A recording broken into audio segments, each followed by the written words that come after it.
Dark Psychology 101. Learn the secrets of covert emotional manipulation. Dark persuasion. Undetected mind control. Mind games deception. Hypnotism, brainwashing, and other tricks of the trade. By Michael Pace.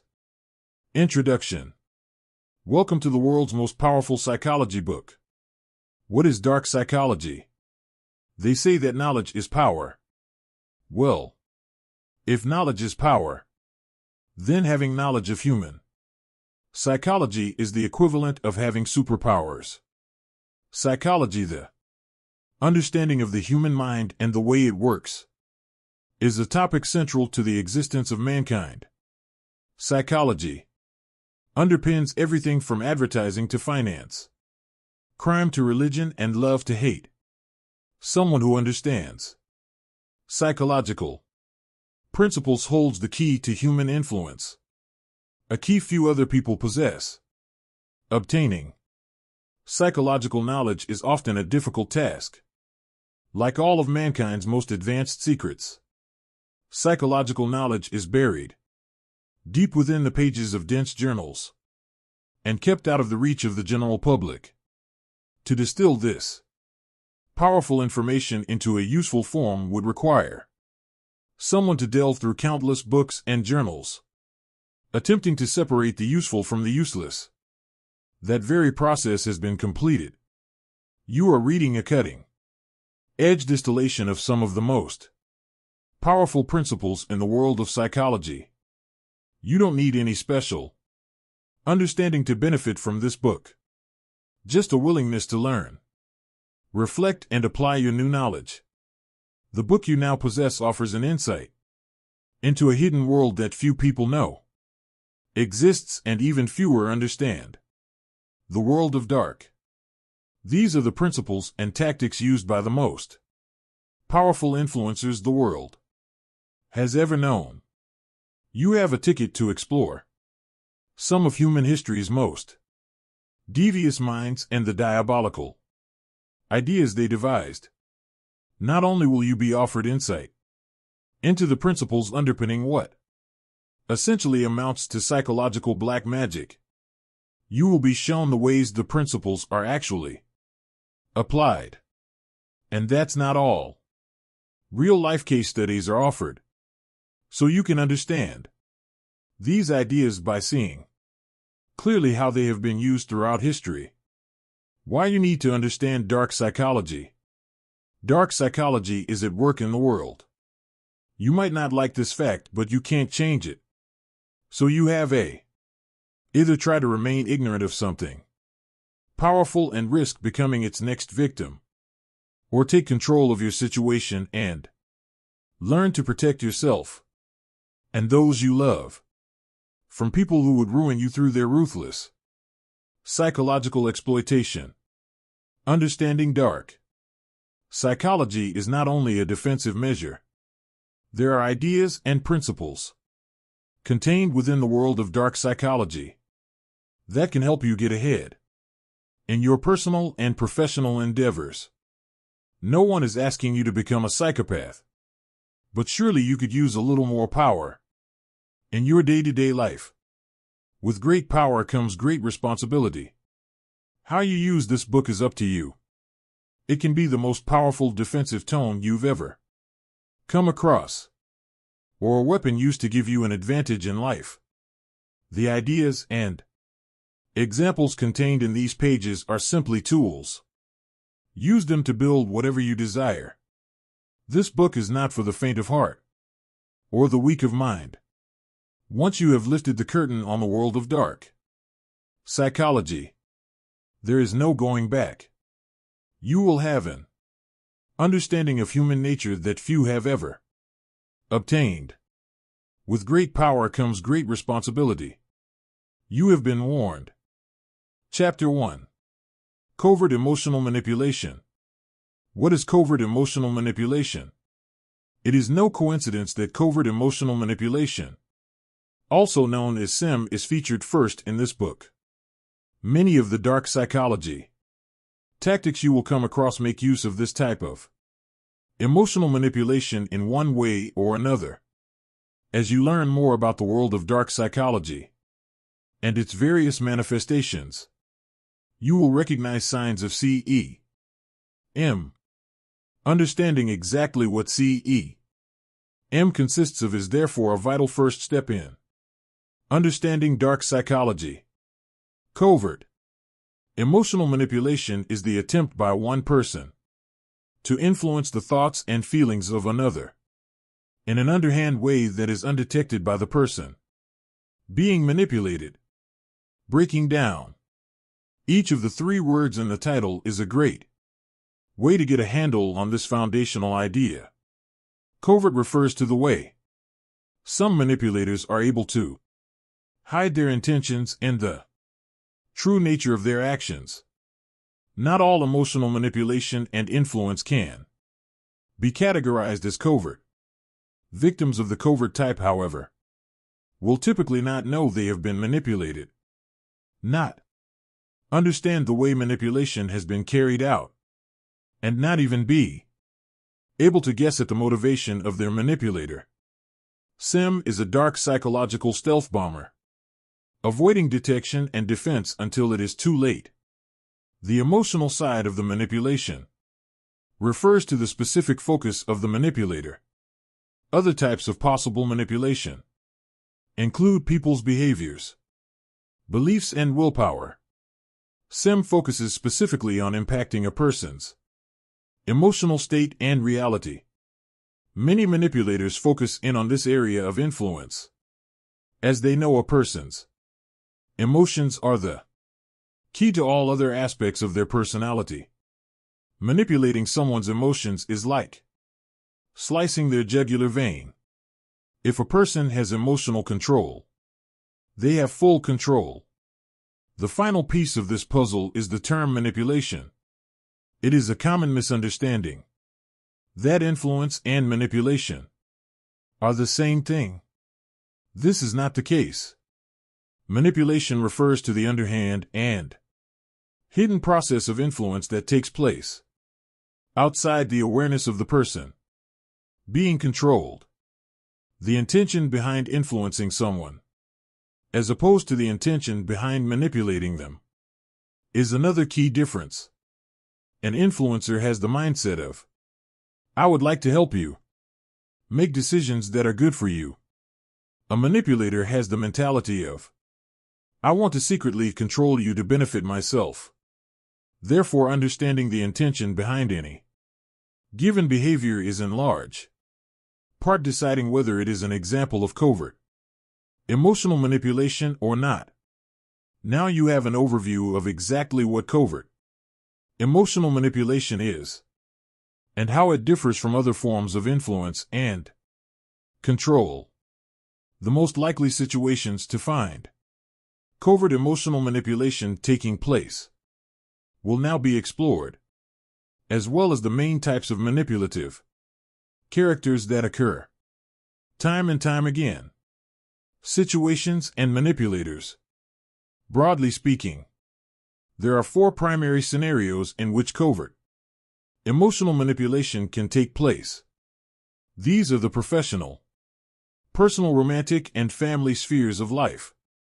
Romantic covert emotional manipulation is perhaps the most common scenario, and can also be the most deadly. Less obvious forms of SEM can be found almost anywhere, though. Once you understand the concept and the practical applications of it, you will be able to guard against it, no matter what situation you find yourself in. Just as there are common scenarios in which covert emotional manipulation can occur, there are common types of people who manifest the ideas underpinning SEM. Being able to link the theory of SEM to actual, personal portrayals of its ideas is an essential aspect of understanding it fully. A controlling romantic partner is a common, personal portrayal of the principles of SEM. If someone is in a relationship, and their partner is obviously trying to control them, the person is likely to be disgusted by what is happening and is looking to find a way out of the situation. For this reason, Many controlling partners exercise their influence in the most covert way possible. Their girlfriend or wife ends up being a victim to total emotional manipulation without ever realizing it is taking place. This grants the manipulator the control they desire, without any of the risks of being discovered and losing the other person for good. A so-called friend might also make use of SEM to get the outcome they want out of their relationship with another person.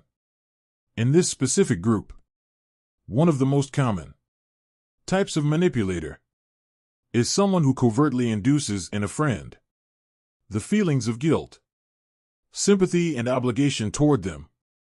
The friend who is being manipulated in this way will be unaware that they are being influenced. They will not be able to explain why they feel and behave the way they do toward their friend. The manipulator. The professional domain is another common playground for covert emotional manipulators. Countless people have stories of having worked for a boss or other person of authority who seemed to trigger mysterious feelings of guilt, fear, or duty in them. People who have been manipulated in this way could never identify why these feelings exist or where they come from.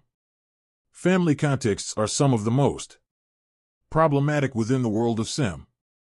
A skilled manipulator who is able to find a victim within their own family is likely to be very dangerous in terms of the influence they can exercise.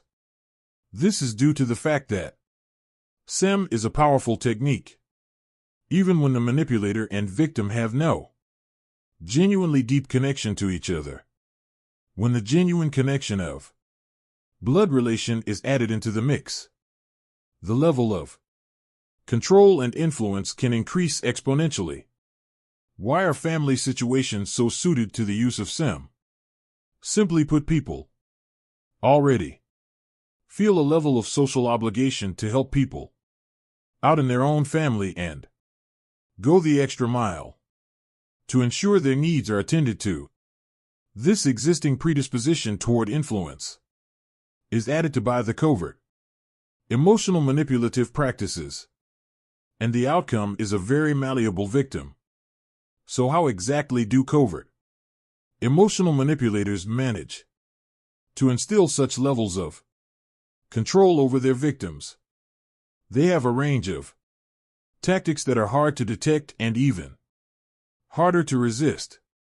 Read on to discover the secrets of the covert emotional manipulators. Covert manipulation methods. You now know exactly what covert emotional manipulation is and is not, and the types of situations it can occur in. This is a good foundational understanding of the topic, but it is also important to recognize some of the specific tactics used by manipulators in their pursuit of control. The entire purpose of this type of emotional manipulation is to keep it as undetected as possible. This section aims to blow this secret world wide open for all to understand.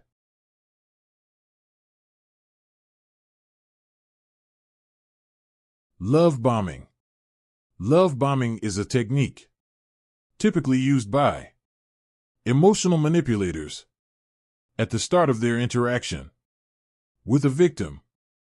It involves the intense, sudden, and forceful display of positive feelings toward a victim. This may seem counterintuitive at first. If a person is trying to harm someone, why do they act so intensively positive at first? Because it serves their own objectives. The theory behind love bombing is it creates an intense feeling of trust, affection, and compliance from a victim to their manipulator. The extent to which love bombing is used and the people it is used on depends upon the manipulator's assessment of the situation. A victim who is lonely, desperate, and seeking support and comfort is likely to be love bombed more intensely and overtly. as the manipulator feels they will be receptive to it. Similarly, a more grounded victim will require a less intense and more subtle onslaught of positivity. 2 important lessons about SEM can be learned from the description of the love bombing technique. First, it illustrates perfectly the covert nature of SEM. Imagine trying to recognize love bombing as something. Well, this person was really nice to me and made me feel really good. Such a statement is unlikely to trigger any red flags or warning signs of abuse taking place. This is a textbook illustration of how something with a negative outcome can be disguised as something positive. The second general lesson related to SEM we can learn from understanding love bombing is how SEM is calibrated to the unique situation each target presents. Experienced manipulators will have covertly controlled many people in their past and will have learned from each experience. They therefore know the right intensity and timing of any given SEM technique in any given situation. For example, everyone responds differently to various loving gestures. Compliments work well on some, while gifts have more of an effect on others. If someone who was not experienced within the field of SEM attempted to love bomb a target, it is unlikely they would have much success in doing so. This is because it requires an understanding of the precise extent to which a victim will respond to certain techniques and not others. Just as a doctor is able to prescribe the right cure in the right dose, the dark manipulator is able to use the right manipulation in the right amount. Reinforcement. A SEM stacked intermittent positive reinforcement is a technique that often follows love bombing. Chronologically, it is a way of controlling a victim without them realizing what is occurring. The typical sequence of a textbook SEM scenario involves love bombing, followed by positive reinforcement, followed by intermittent positive reinforcement. The reason for this sequence will now be made clear. Love bombing is the unconditional, unearned and intense display of positivity from a manipulator to their target in the earliest days of their interaction. It has the purpose of softening up a victim's defenses, increasing their reliance on the person manipulating them, and setting the frame of a positive relationship, friendship, or whatever other form the interaction takes. The next step after love bombing is often positive reinforcement. This is a switch of behavior in which the manipulator no longer displays relentless, unconditional positivity toward their victim. Instead, the manipulator withholds any positivity whatsoever until a time when the victim is performing a desired behavior. So, for example, if the manipulator wants their victim to call them frequently, the manipulator will only show a positive response. When this happens, the victim will be unaware that positive attention is being used strategically against them, but will subconsciously comply with the wishes of the manipulator to experience the good feelings on offer. This predictable positive reinforcement is then replaced by intermittent positive reinforcement, or IPR. IPR involves the withholding of expressions of positivity, even when a desired behavior is displayed. For example, if the manipulator wants their victim to offer to buy them things, and the victim complies, the manipulator will only reward this desired behavior with a positive emotional response. Some of the time, this unpredictability causes a deep, subconscious craving for positive attention on behalf of the victim, without the victim ever having conscious knowledge of what is happening. The victim will then begin to chase a good reaction from the manipulator by any means possible. The manipulator has their victim behaving in a certain way, and the victim will have no awareness whatsoever of what they are doing or why they are doing it. The preceding sequential technique of love bombing, positive reinforcement, and finally intermittent positive reinforcement illustrates one way a covert emotional manipulator can deploy positive expression and cold withdrawal to sculpt the emotional response of their victims. Reality denial is a SEM technique that initially impacts upon the mind, rather than the emotions of the victim. The consequences, however, can devastate a victim's emotions, as you are about to see. Reality denial, one of the most terrifying experiences a human can endure, is the feeling of losing their own sanity. This is bad enough if it can be explained by something understandable, such as mental illness or the temporary byproduct of stress, but is even more unsettling if the feeling of insanity has been covertly induced by an emotional manipulator. Reality denial refers to a range of SEM techniques that all have the same purpose: destroying a victim's sanity to serve the manipulator's own selfish aims. The ways reality denial takes place and its impact will now be explored in greater detail. One of the main principles underpinning reality denial is graduality. Manipulators are unlikely to instantly aim for the total destruction of a victim's sanity, as such an outcome is almost impossible to achieve without being detected. Instead, skilled manipulators tend to take the slowly but surely approach. This involves the gradual erosion of a person's sanity until their trust in their own faculties is standing upon the flimsiest of foundations. So how does a covert manipulator begin the process of eroding a victim's sanity? It often starts with the small-scale undermining of a victim's confidence in their own memory. The manipulator will engineer various situations in which a victim is left questioning their own recollection of events. The manipulator will always ensure that their own portrayal of what really happened is the one that ends up seeming the most credible. This process of minor confidence erosion actually serves two covertly manipulative purposes simultaneously. First, it reduces the victim's trust in their own powers of recall and understanding. Second, this trust is transferred onto the manipulator instead. It is important to note that this will never seem like a big deal at first. The manipulator will simply come across as the person with a slightly better memory. The victim will even be thankful they have someone whose recollection they can rely on. Over time, the covert emotional manipulator will increase the severity of the events they make the victim question. What starts as seemingly harmless and insignificant will be amplified into a victim losing all confidence in their own cognitive powers. The most insidious element of this process is the victim's tendency to blame their own mind for the loss of ability.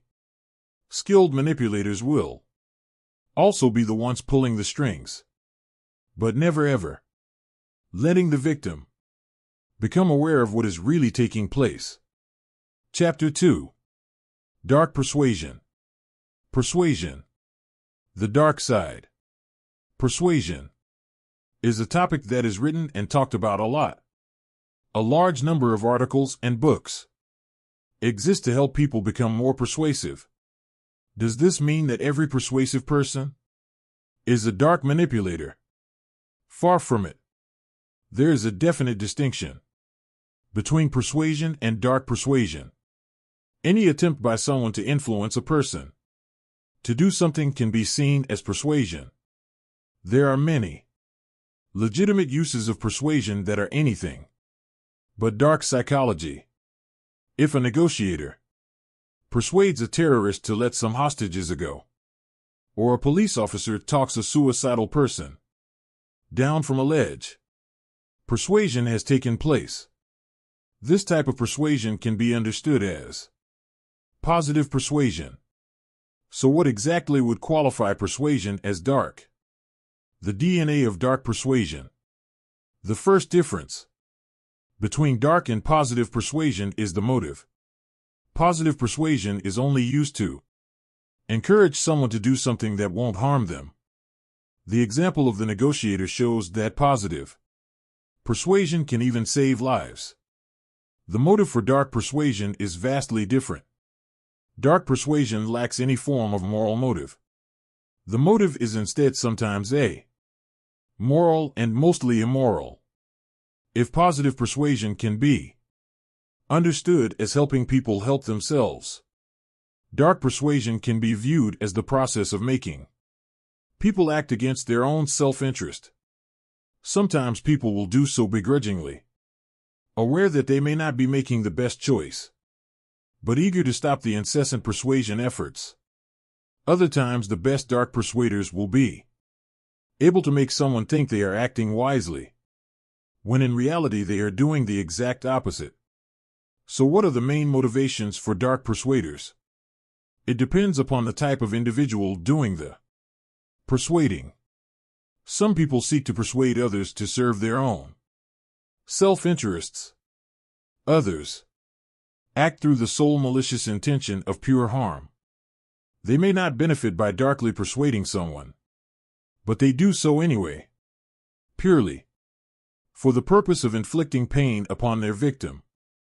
Others enjoy the sense of control that dark persuasion provides them with. The outcome of dark persuasion also differs from positive persuasion. Positive persuasion will typically result in one of three scenarios: benefit to the person being persuaded, a win, benefit to the persuader and the persuaded, or a mutual benefit for the persuaded person and a third party. All of these outcomes involve a positive result for the person being persuaded. Sometimes others benefit, sometimes not. There is no situation in which only the persuader benefits. However, dark persuasion has a very different set of outcomes. The persuader always benefits either directly or through exercising their distorted need for control and influence. The person being persuaded goes against their own self-interest and does not benefit from being persuaded. Finally, the most skilled dark persuaders are able to not only harm their victim and benefit themselves, but also harm others in the process. Let's take the example of a dark persuader who talks someone into committing suicide, so the persuader can profit from an insurance policy.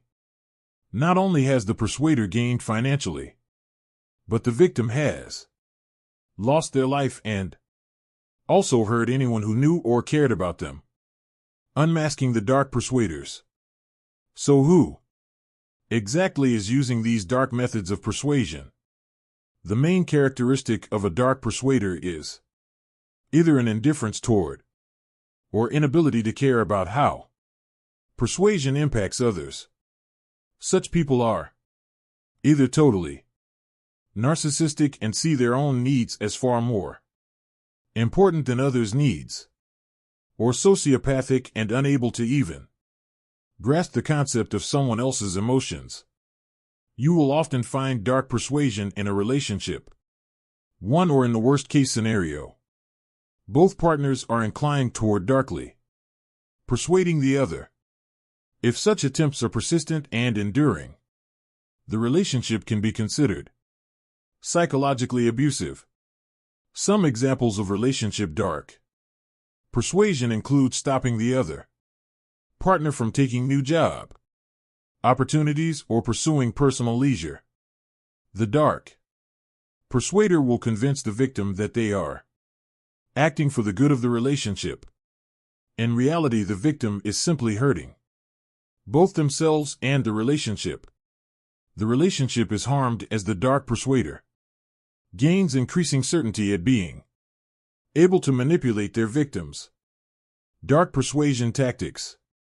So how exactly do dark persuaders carry out their wishes? Some people might question the notion that such a harmful thing as dark persuasion actually occurs. They would be wrong. The reason it can be executed is because of the skill of the persuaders. They are experts in disguising the nature of what is occurring. These are their tactics. The long con. The long con is a type of slow, drawn-out method of persuasion.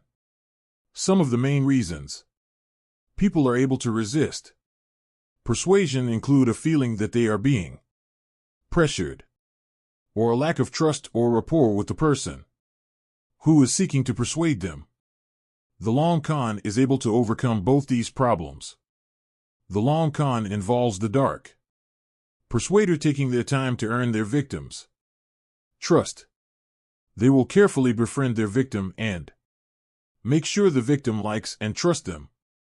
This is usually achieved by excessive, artificial rapport building and other ways of increasing comfort levels. As soon as the victim has been sufficiently readied psychologically, the persuader begins their attempts.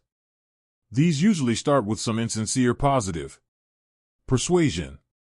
The persuader will lead their victim into making some choices or carrying out some actions that are actually for their own benefit.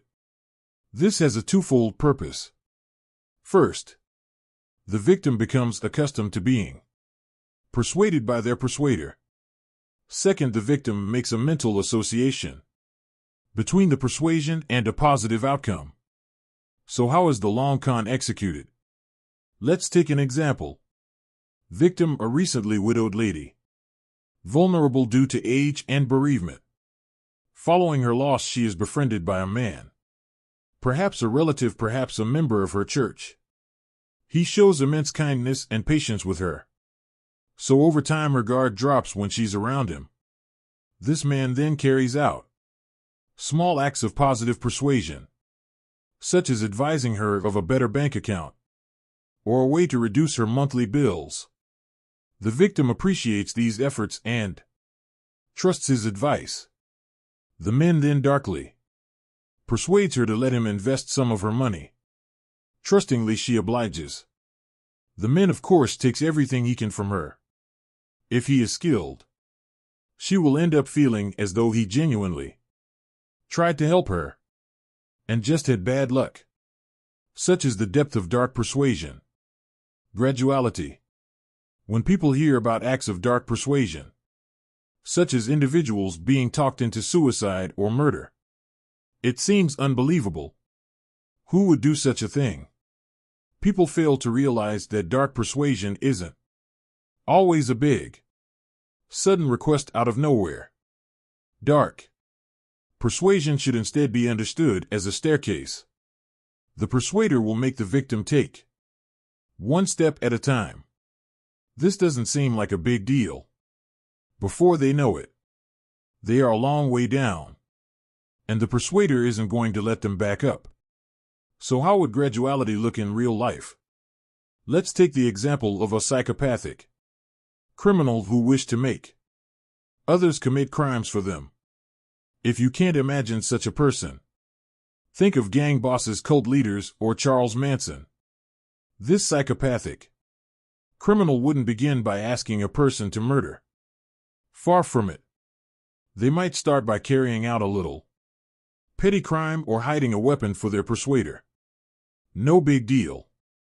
Over time, though, the acts the manipulator persuades their victim to commit become increasingly severe. The persuader also has the unseen leverage of being able to hold the smaller misdeeds over the victim. Before they know it, the victim has a feeling of being in too deep. They can easily be persuaded to carry out even the most shocking crimes, because in their minds, they have no other choice. Dark persuaders are experts at using graduality to increase the severity of their persuasion over time. They know that their victims would never jump across a canyon. So, instead, the persuaders build them a bridge bit by bit. Masking true. There are several ways persuaders are able to use dark psychological principles to get what they want. Disguising the true desires of the manipulator is an important step in a successful dark persuasion. The best persuaders can use this approach in different ways, depending on their victim and circumstance. One dark psychological principle used by the best persuaders is the knowledge that many people find it difficult to refuse 2 requests in a row. Let's say a manipulative person wants to extract $200 from their victim, which they have no intention of repaying. The persuader may begin by explaining why they need a loan for $1,000 and detailing the serious and severe consequences that will happen if they don't borrow it. The victim may feel some form of compassion or guilt toward the persuader and wish they could help. However, they explain that $1,000 is more than they can afford to lend. The persuader will then lessen their request to the original sum of $200 that they actually wanted. They will have an emotional reason, such as the $200, at least keeping the light switched on for another few weeks. The victim feels too awkward and unable to refuse the second request. The persuader gets their $200 as originally intended, and the victim will not know what has taken place. Reverse psychology of a type is another way to mask true intentions during the course of persuasion. Some people have a personality known as a boomerang. This means they will refuse to go in the direction they are thrown, and instead veer off in the opposite direction. If a dark persuader knows someone is a boomerang type, then they have identified a key weakness. Let's take, for example, a persuader whose friend is attempting to win over a certain girl. The persuader knows that the friend will use this girl and hurt her. The girl is torn between the malicious friend and an innocent third party. The persuader will deftly steer the girl in the direction of the guy who will actually be good for her, knowing that she will go against this and choose the harmful friend. Leading questions. As anyone who has ever encountered a skilled salesman will know, verbal persuasion can be very impactful when deployed in a careful and calibrated way.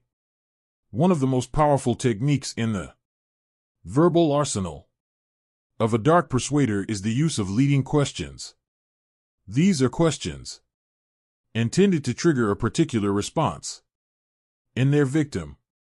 For example, a leading persuader may ask their target something like, "So how bad do you think those people are?"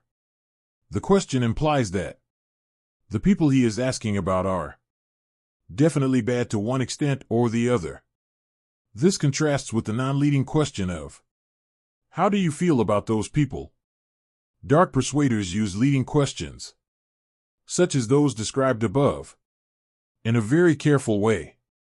Any dark persuader with a little experience is well aware of the fact that if the victim begins to get the sense they're being led, they will resist and become less easily persuaded. If the persuader begins to sense the victim is aware of what is happening, they will switch tactics immediately and only return to the leading questions after the victim has calmed down and they have regained their influential state. The law of state transference. State is a concept that refers to the general mood a person is in.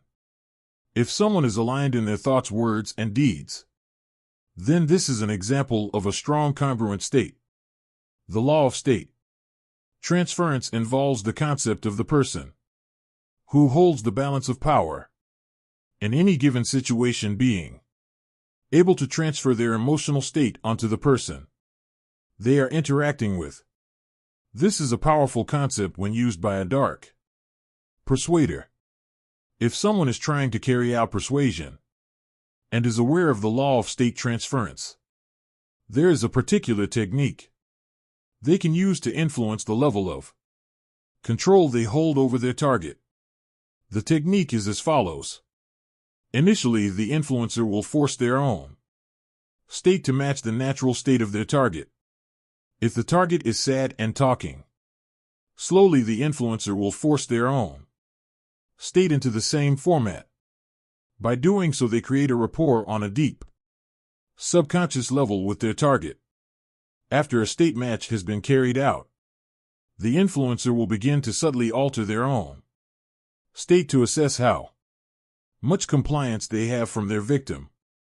For example, the persuader may slightly speed up their tone of voice to judge whether their victim will match their own pace. If the victim shows signs of compliance, then this is a clear indication that the influencer has reached the hook point. Once the hook point has been reached, the influencer will change their own state to the one they wish their victim to have. This could be happy and positive or angry and indignant, depending upon which state will best serve the influencer's aims at the time. This technique shows the impact of subconscious cues on the success or failure of any given persuasion. Chapter 3. Undetected Mind Control. Not all mind control is undetected. A mind is a person. Sanctuary.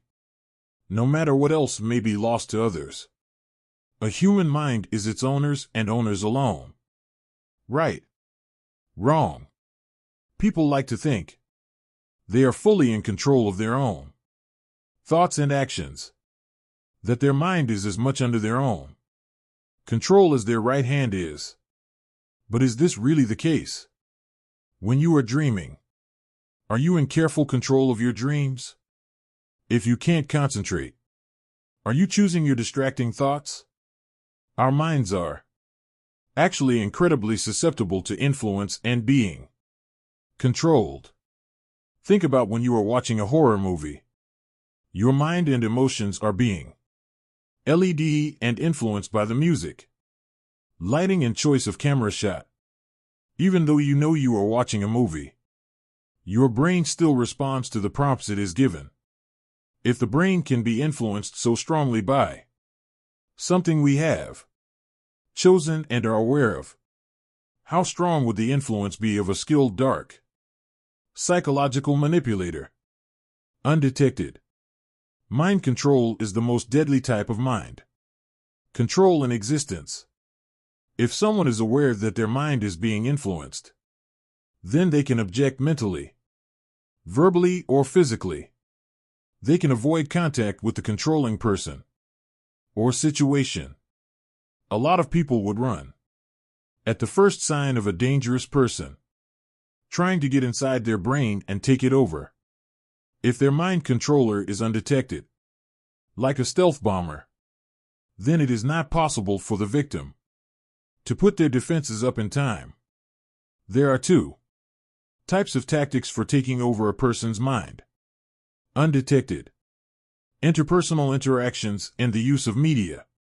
Traditionally, media mind control was only possible for large companies and individual mind controllers were left to interpersonal mind control only. Nowadays, this is no longer the case. Laptops and smartphones have placed media mind control powers directly into the hands of the coldest manipulators walking the earth. Before we learn about the specific tactics used in the pursuit of undetected mind control, we must learn about the manipulative people who use such tactics. Like all dark psychological manipulators, undetected mind controllers have the desire to influence others, usually for their own benefit. Undetected mind controllers are often more cowardly and logical than other manipulators. However, unlike impulsive psychopaths, undetected mind controllers are likely to only act after careful consideration. To control someone's mind in a way that remains undetected is no easy endeavor. It requires deliberate knowledge and application. Because of this, mind controllers are patient and cunning people. They also fear being caught out, so they aim to hide their methods as much as possible. They are like hidden puppet masters, pulling their victims' strings from behind a curtain. Undetected mind control tactics. Let's learn about the specific methods used by manipulators to control a victim's mind in an undetected way. We will explore both the interpersonal and media techniques that comprise a manipulator's toolkit. Examples will be provided of how such techniques can be used on an individual or broader collective scale. Finding those in need. One of the first and most important tactical principles of undetected mind control is finding a victim with a goal.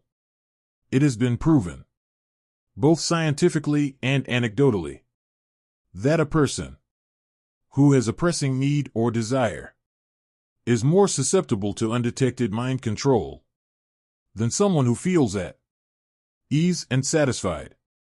This can range from a small physical goal, such as feeling thirsty and seeking a drink, to a large psychological goal such as craving love and affection. Think of someone who is looking for another person in a crowd. They will manage to filter out all the people who are not their goal and hone in on the one who is. The brain is similar. If there is something it needs or wants, it is able to direct a person toward it, even if they are unaware any control is taking place. The best mind controllers will discreetly find out what a victim's goals are and seek to manipulate them with these in mind. One classic example of the susceptibility of people with a goal is an experiment conducted in subliminal influence. Subliminal influence is another name for undetected mind control. Two sets of people were shown a film with a hidden image of an iced tea. One set of people were thirsty, the others not. When given the chance to purchase a specific drink from a selection, the thirsty individuals purchased the iced tea in greater numbers than would be expected. Statistically, this is evidence that when a person's brain is desperate for something, it will gladly take suggestions on what to choose. So how does this principle work on an individual, interpersonal level? If a mind controller finds a victim who is desperately craving something in their life, usually the fulfillment of some deep emotional need, the manipulator will be able to control their mind with greater ease. If, for example, a victim has recently suffered a romantic relationship breakup, it is likely their psyche is craving company. The mind controller will influence their target into thinking that they are the victim's savior, when in reality they are likely to be their ruin. Some of the most common areas of need a manipulator will seek to exploit include a person's need for monetary stability, their need to belong, and their need for company. These vulnerabilities can be exploited by an experienced manipulator for a number of purposes. The manipulator may seek to sexually or financially exploit their victim. They may seek to gain their allegiance to some form of cult or ideologically extreme movement. They may simply toy with the victim for their own sadistic pleasure. Restricting choice. Restricting choice is a verbal form of undetected mind control. It is a very subtle form of dark psychology because it provides the manipulator with a range of built-in get-out clauses should their victim turn suspicious. The key to this particular form of mind control is to take away any real choice that a victim has regarding a particular circumstance, while maintaining the illusion that the victim was in control all along.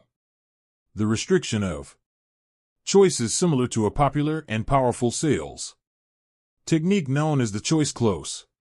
We will use an example to illustrate this process, clearly identifying the difference between someone behaving in a psychologically normal way and a dark manipulator who seeks only to serve their own purpose at the expense of others.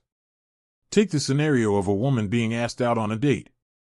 A regular guy might work up the courage to ask his question, lacking confidence or certainty, and then finally stammer out an open-ended question, such as, "Would you like to go out with me?" Such a question leaves a clear possibility for a responsive no. This is the usual way things go for people who are not familiar with the use of dark psychological principles. Someone who knows how to control someone's mind in an undetected way, however, will approach the same scenario very differently. They like to confidently and smoothly charm their victim to get them laughing and lowering their guard. Then, with total confidence and assurance, the manipulator will ask, "So, am I taking you out on Thursday or Saturday?" The limited choice presented to the victim, who is in a psychologically soft state due to the charm, will almost always result in the victim choosing between Thursday or Saturday. Answering no was never an option. The diabolical aspect of the above technique is that, unlike other forms of mind control, such as those aided by media, there is no tangible evidence of the words a person has spoken. If somehow the victim picks up on the restriction of choices by the manipulator can respond in two: a denial or a reframe. A denial allows the manipulator to insist they do not offer a limited choice, and that the victim is remembering things wrongly or worrying too much. A reframe can allow the manipulator to put the victim on the back foot by saying something like, "I can't believe you're analyzing my words so much. That really hurts me and makes me not want to open up to you." Both the denial and the reframe are effective. Emergency escape plans for the manipulator who is caught out. Media mind control images. Just as our five senses are our guides in life, they can also be our enemies and traitors. Our sense of sight and the visual processing areas of the brain are very powerful. We almost always dream visually, even if another sense is missing. And we usually picture someone we are remembering, rather than associating some other sensory input with them. This makes imagery and visual manipulation a particularly powerful technique of media mind control. Traditionally, media production was in the hands of companies and institutions. These manipulative entities were able to pioneer the use of visual, subliminal mind control. Examples include split-second pictures of a product or person inserted into a seemingly innocent movie. Such split-second images, which the person perceives as nothing more than a flash of light, are able to take powerful control of a person's emotions. They have been used as recently as 21st century presidential elections. Worryingly, such devastatingly impactful imagery techniques are now in the hands of individual manipulators. Even worse, such techniques can now be tailored to a specific victim. If the victim has a particular fear of or aversion to something, the manipulator can subtly use the feared image to access and warp a person's emotions without them knowing. Let's look at an example of individual imagery. Mind control. We live in the age of smartphones and video. Everything can shoot high definition clips at the touch of a screen and send them at blistering speeds to someone else. High-tech manipulators are therefore able to allude to feared images. For example, If a manipulative boyfriend is aware that his girlfriend has a deep fear of insects, he may accidentally place a book with a picture of an insect on its cover. In the background, during a video chat, the girlfriend is unlikely to consciously register the book's presence, but on a subtle emotional level, she will be feeling its impact. Media mind control sound. Sound is another way in which a person is vulnerable to undetected mind control. Both experiments and personal experience will confirm this to you. Have you ever had a song stuck in your head? How easy was it to get rid of? The sound had a powerful influence over you, even though you knew it was present. The power of audio manipulation is even greater when it is undetected. Experiments have shown that if restaurant customers are exposed to music from a particular region, they are more likely to order wine from that country. When questioned, they had no idea that something as simple as sound had steered their decision. One famous example of media mind control using sound is the hiding of words and phrases in songs and other media containing a soundtrack. There have been lawsuits aiming to prove that musicians hide occult references in their work and to ban them from doing so. This has also happened with more serious impact beyond the world of entertainment. Media. Governments have sometimes used audio mind control as a form of brainwashing. For example, in North Korea, people are forced to listen to patriotic songs at regular intervals. These embed themselves deep inside a person's mentality and affect an unseen influence. For a less extreme example, think of advertising jingles. If a person is prompted by the sound of a famous jingle, like the McDonald's "I'm Loving It" melody, the person usually repeats the advertising message on autopilot. Audio undetected mind control can also be used by individual manipulators. There is a range of interpersonal influence tactics using auditory mind control of varying types. Even if you know the tactics, it is still difficult to recognize them being executed. This is because of their stealthy, underhand nature. One of the creepiest forms of auditory mind control is subliminally influencing a person as they sleep. Have you ever seen those CDs and tapes that are played during sleep to help people to stop smoking? A skilled mind controller is the evil equivalent of such products. When a victim is at their most vulnerable and totally lets their guard down by sleeping, the manipulator will take this chance to implant their dark and devious commands in a person's ear and let them sink into the deepest layers of the brain. Another form of interpersonal auditory mind control is masking words with similar sounding words or noises. Have you ever seen the film American Psycho? Although it's fiction, it shows genuine mind control techniques. The main character, serial killer Patrick Bateman, blatantly tells his victims what he does. "I'm in executions and murders." When questioned as to what he said, he calmly responds, "I'm in acquisitions and mergers." The subliminal influence is already in the person's psychological recesses. Sounds that are outside the range of human perception are a form of auditory mind control that both individuals and organizations can use. Such sounds, which are particular frequencies, impart deep feelings of terror, dread, or unease into those who are exposed to them unknowingly. Although widely used in horror movies, some innovative mind controllers have successfully used such sounds to impact the emotional stability and well-being of their victims. Chapter 4. Mind Games. Mind games. Always dark. Mind games is one of the most commonly heard expressions in this book.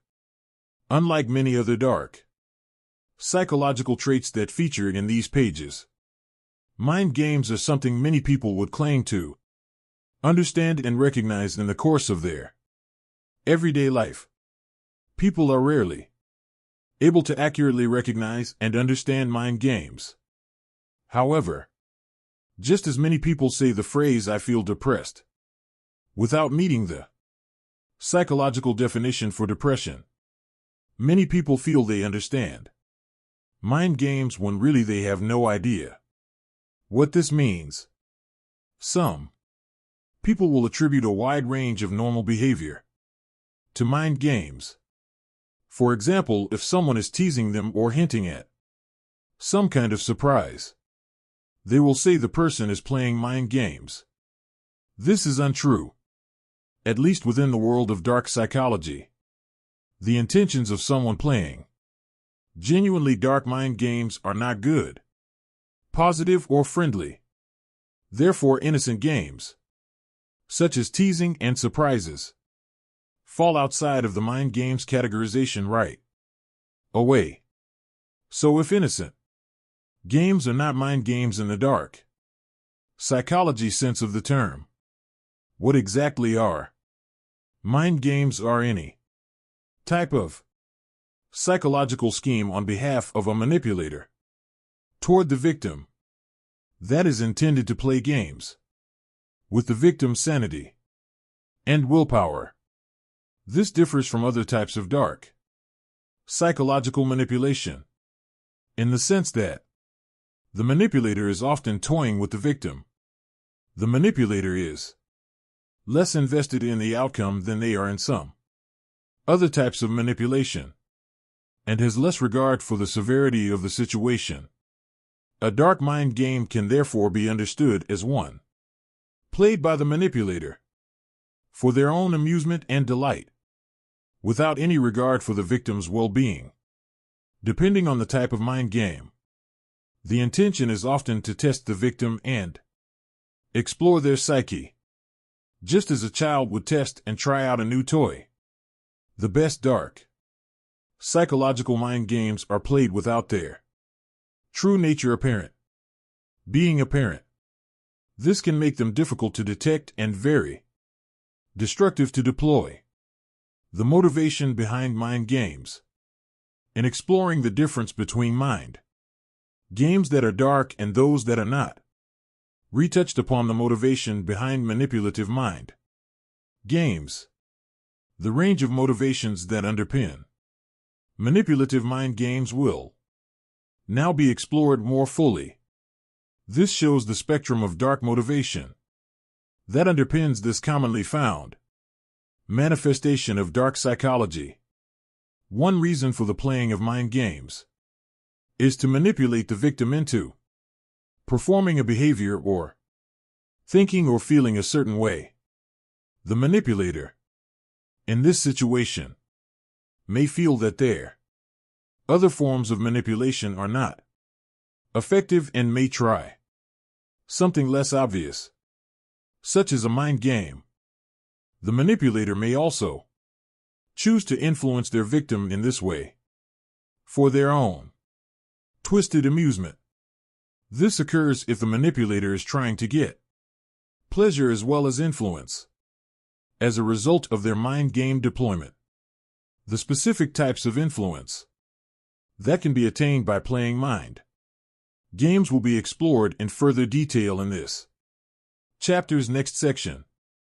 Basically, mind games are good for reducing victim certainty and psychological strength in a very subtle way that is hard to perceive. Mind games can also be used to achieve influence while maintaining the victim's illusion of autonomy. Influencing a victim is far from the only motivation behind the playing of mind games, however. Many manipulators play mind games as a form of entertainment and for no deeper purpose whatsoever. They enjoy and derive pleasure from plotting a way to impact a victim's psychology and watching the victim succumb to their intentions. Such manipulation is similar to a form of sociopathic Detachment manipulators of this type are able to ignore the fact that their victim is an equal human being with feelings and thoughts. Instead, the manipulator simply sees the victim as a system that exists to be figured out and manipulated for fun. This form of mind game is particularly dangerous, as victims can be driven to suicide simply to amuse the person playing games with them.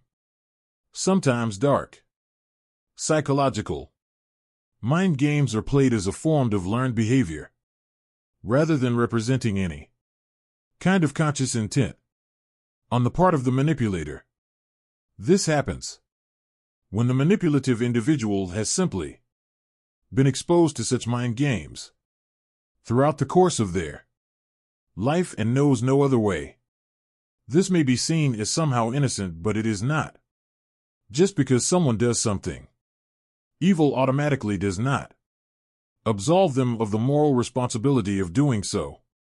In some ways, the manipulators who play dark mind games without having to think about it are the most dangerous. They do not know any other option, so have no prospect of reforming and becoming more balanced human beings. As a result, the Dark Psychologist Playbook. Main Mind Games Explained. Now that we understand the difference between a dark psychological mind game and a regular mind game, it is important to explore the specific types of mind games that are found. Much like the overall concept of mind games, the specific games people play often have innocent and dark variants. Knowing which are examples of dark psychology and which part of everyday life is essential to understanding this particular facet of dark psychology. Ultimatum. What exactly is an ultimatum? It is when one person presents another with a severe choice. This typically takes the form of a demand, worded as do this or this will happen. Some examples include quit smoking, or I will leave you, or lose weight, or I will see other people. Ultimatums are any type of request that is actually closer to a demand. Ultimatums are one of the main forms of dark psychological game playing. But this does not mean that every ultimatum is a mind game. The three factors that determine whether an ultimatum can be understood as dark psychology are the type of person issuing the ultimatum, their intention for doing so, and the nature of the ultimatum itself. Each of these three aspects will now be explored in turn to provide a comprehensive picture of the ultimatum manipulation tactic in its use. The person issuing an ultimatum is a key factor as to whether an ultimatum is a manifestation of dark psychology or not. In the example of a legitimate non-dark ultimatum, the person issuing it will often have a valid and genuine care about the person they are attempting to help. Examples of some possible legitimate individuals include a person's close relative, sibling, or spouse. Just because someone falls into one of these categories, however, does not automatically mean their ultimatum is free of dark psychology. The motivation behind the ultimatum is another key element of how to understand it. People who issue ultimatums with a good intention are motivated by the desire to help or make something better in someone's life. This could be to improve their health or stop them from carrying out a bad habit. An example of a well-motivated ultimatum may include, don't drink as much or I can't be around you, or let's go to the gym together, or it won't be appropriate to have any more kids. Such ultimatums are issued with the intention and purpose of helping someone make a good choice and carry out some type of behavior that has a positive life impact. Judging the intention of an ultimatum is difficult. However, and for this reason, it is not Always possible to identify a darkly manipulative ultimatum from the intention behind it. Instead, the nature of the ultimatum itself is often the best way to figure out whether it is manipulative or not. Dark psychological ultimatums will often involve the person being requested to perform them, acting against their own self-interest or doing something that violates their personal morals. In aiming for this outcome, the manipulator is able to test the extent to which their victim is willing to go against what they believe in. On the contrary, good ultimatums will not require a person to do anything harmful or anything that goes against their own conscience. By now you should be able to understand what a good ultimatum looks like in terms of the person issuing it, their motivation for doing so, and the purpose of the ultimatum itself. So what is a textbook example of a darkly psychological ultimatum? The first hallmark of a dark psychology ultimatum is the person who is issuing it. They will often not have a valid status within their victim's life. For example, the ultimatum giver may be someone the victim is having an illicit romance with, the victim's boss, or a friend who has far too much psychological influence and control over a victim. They can also take a valid role within the victim's life, such as being a spouse, parent, etc. If they are someone on the edges of a person's social circle and are issuing ultimatums, it is an indication that dark psychology is being deployed. So what kind of ultimatums do such darkly psychological people issue?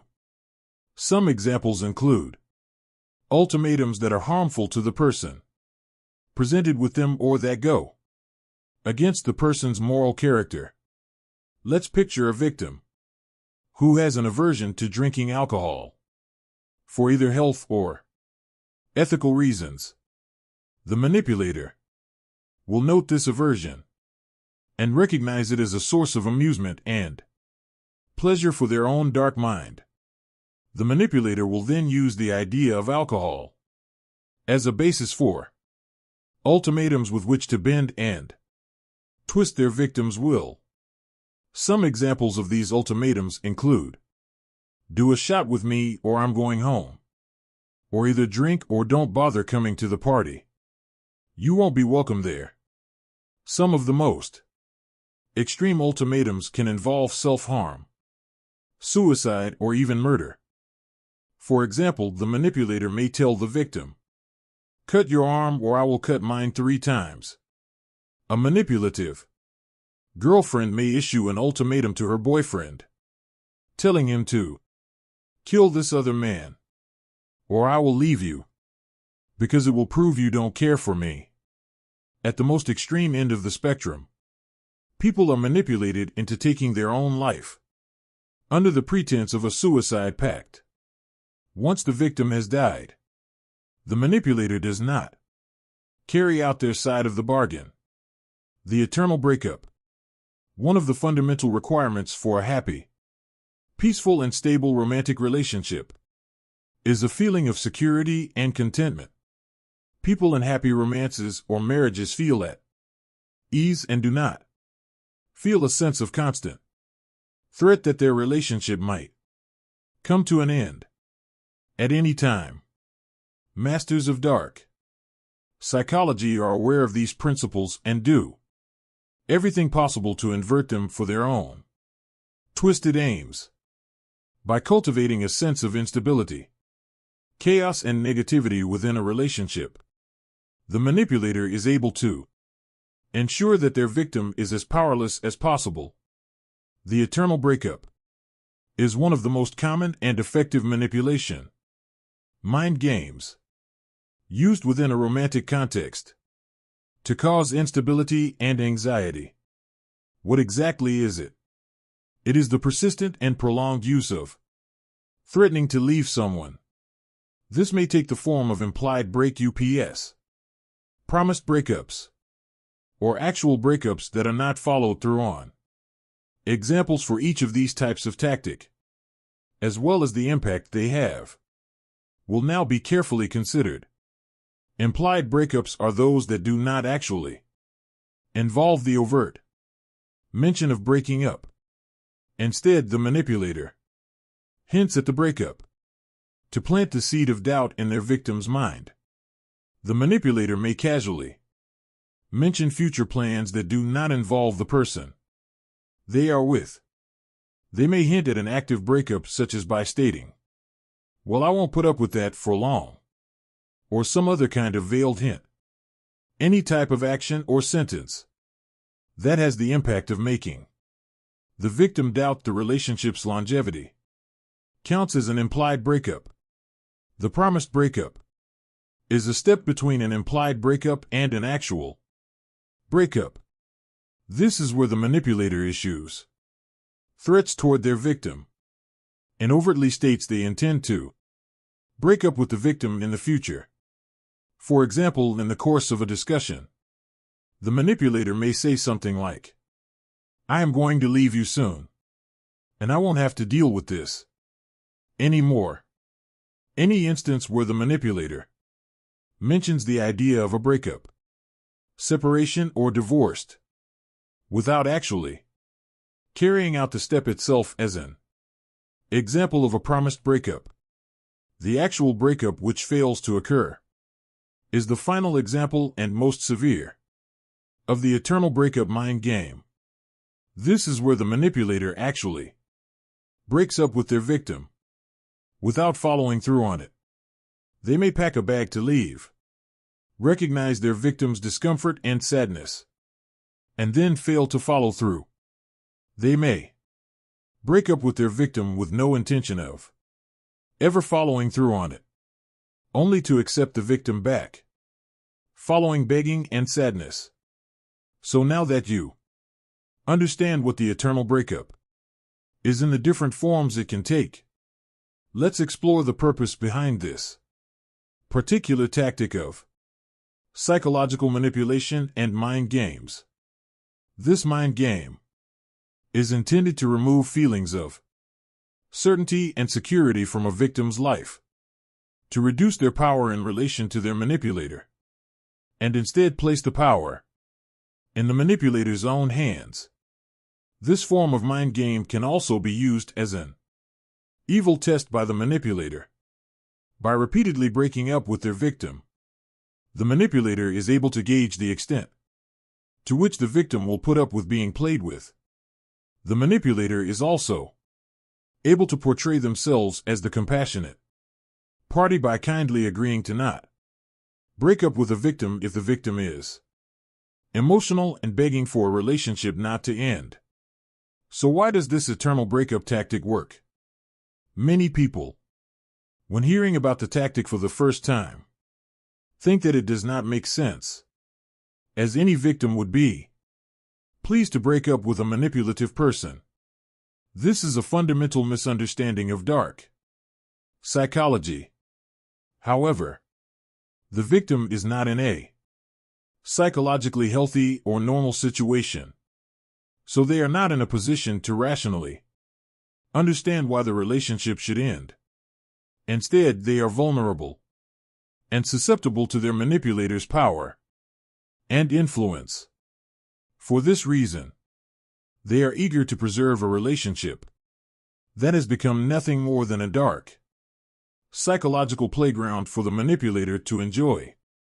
The repercussions for someone who has been subject to the eternal breakup for a long time can be very severe.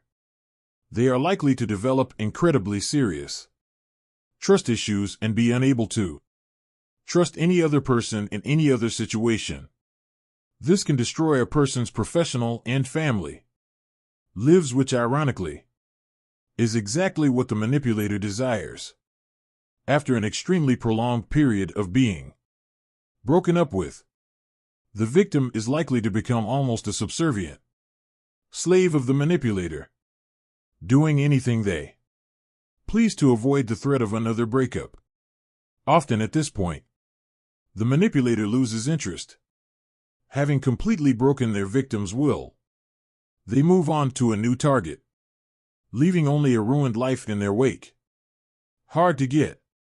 Much like ultimatums that hard to get, mind game is one that can easily be confused for normal, healthy behavior. Some fundamental differences exist, however, that show the hard to get mind game to be a clear product of dark psychology. The first step to understanding hard to get is therefore to understand when it is evil and when it is innocent. Normal non-dark psychological use of hard to get is as follows. A person will want to seem like a bit of a challenge to someone they are romantically interested in. They will therefore not be too available. This may involve not accepting every suggested date, not replying to messages or phone calls too quickly, and other types of similar behavior. This has the intention of keeping the other person interested and eventually leading to a happy romantic relationship together. A dark psychological deployment of hard to get is a lot more dangerous. However, the time when this particular mind game is used tends to differ from its innocent usage, and the motivation behind it is also a million miles apart. Users of dark psychological tactics will play hard to get at times of the relationship other than the beginning. Their intention will not be to lead to a positive situation, and their regard will be for anything other than the victim's well-being. The reason hard to get can be used in an innocent way is because it is not violating any expectations. At the start of a relationship, people are not dependent or reliant upon the other party and therefore do no harm by being hard to get.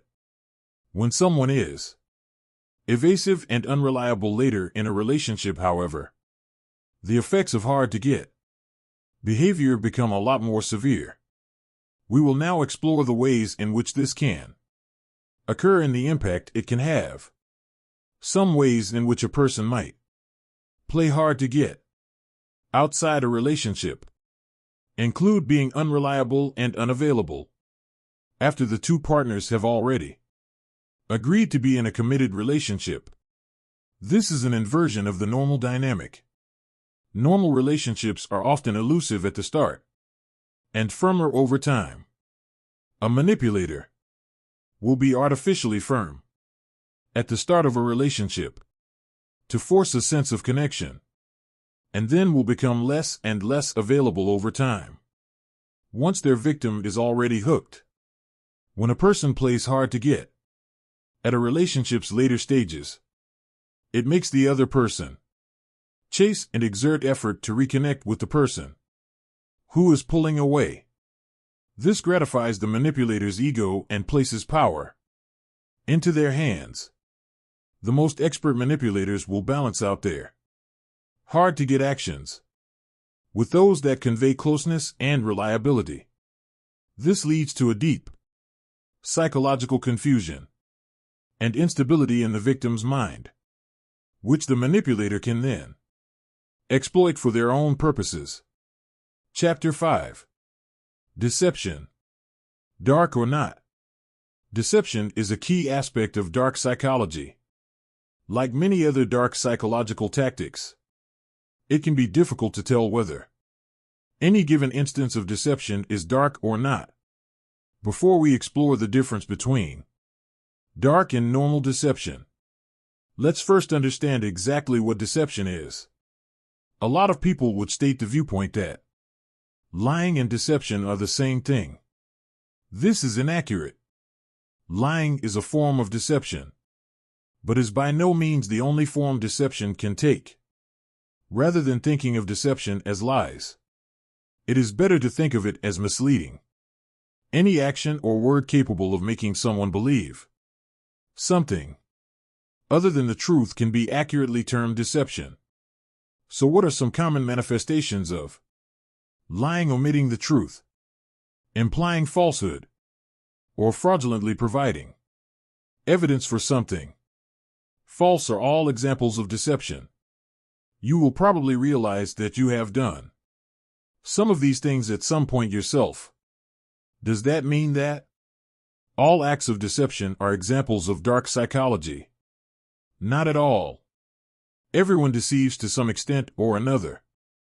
People might deceive others for a range of reasons, such as kindness, embarrassment, or feelings of inadequacy.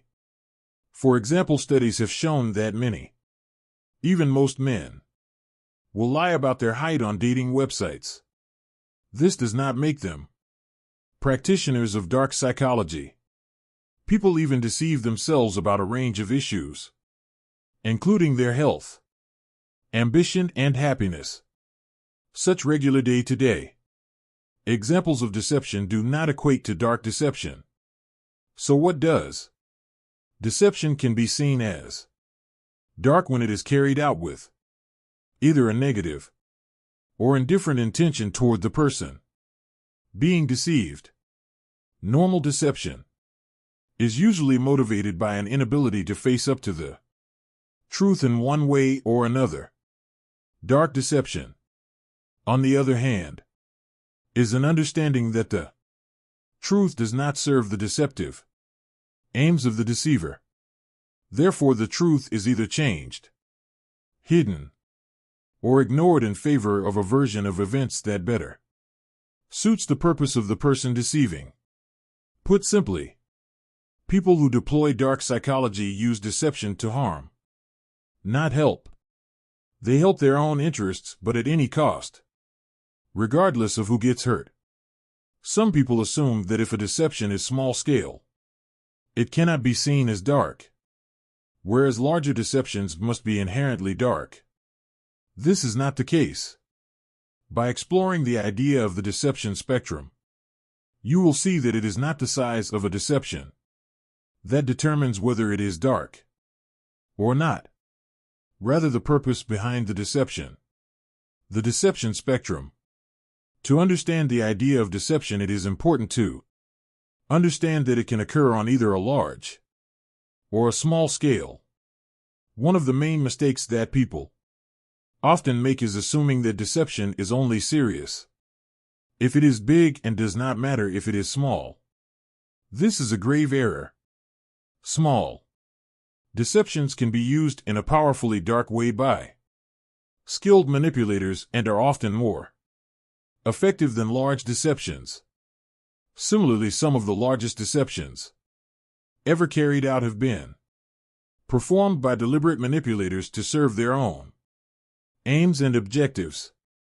Dark examples of various types of deception, large and small, will now be presented to illustrate the idea of the deception spectrum. So what are some of the ways that smaller deceptions can be used by people who practice the art of dark psychology?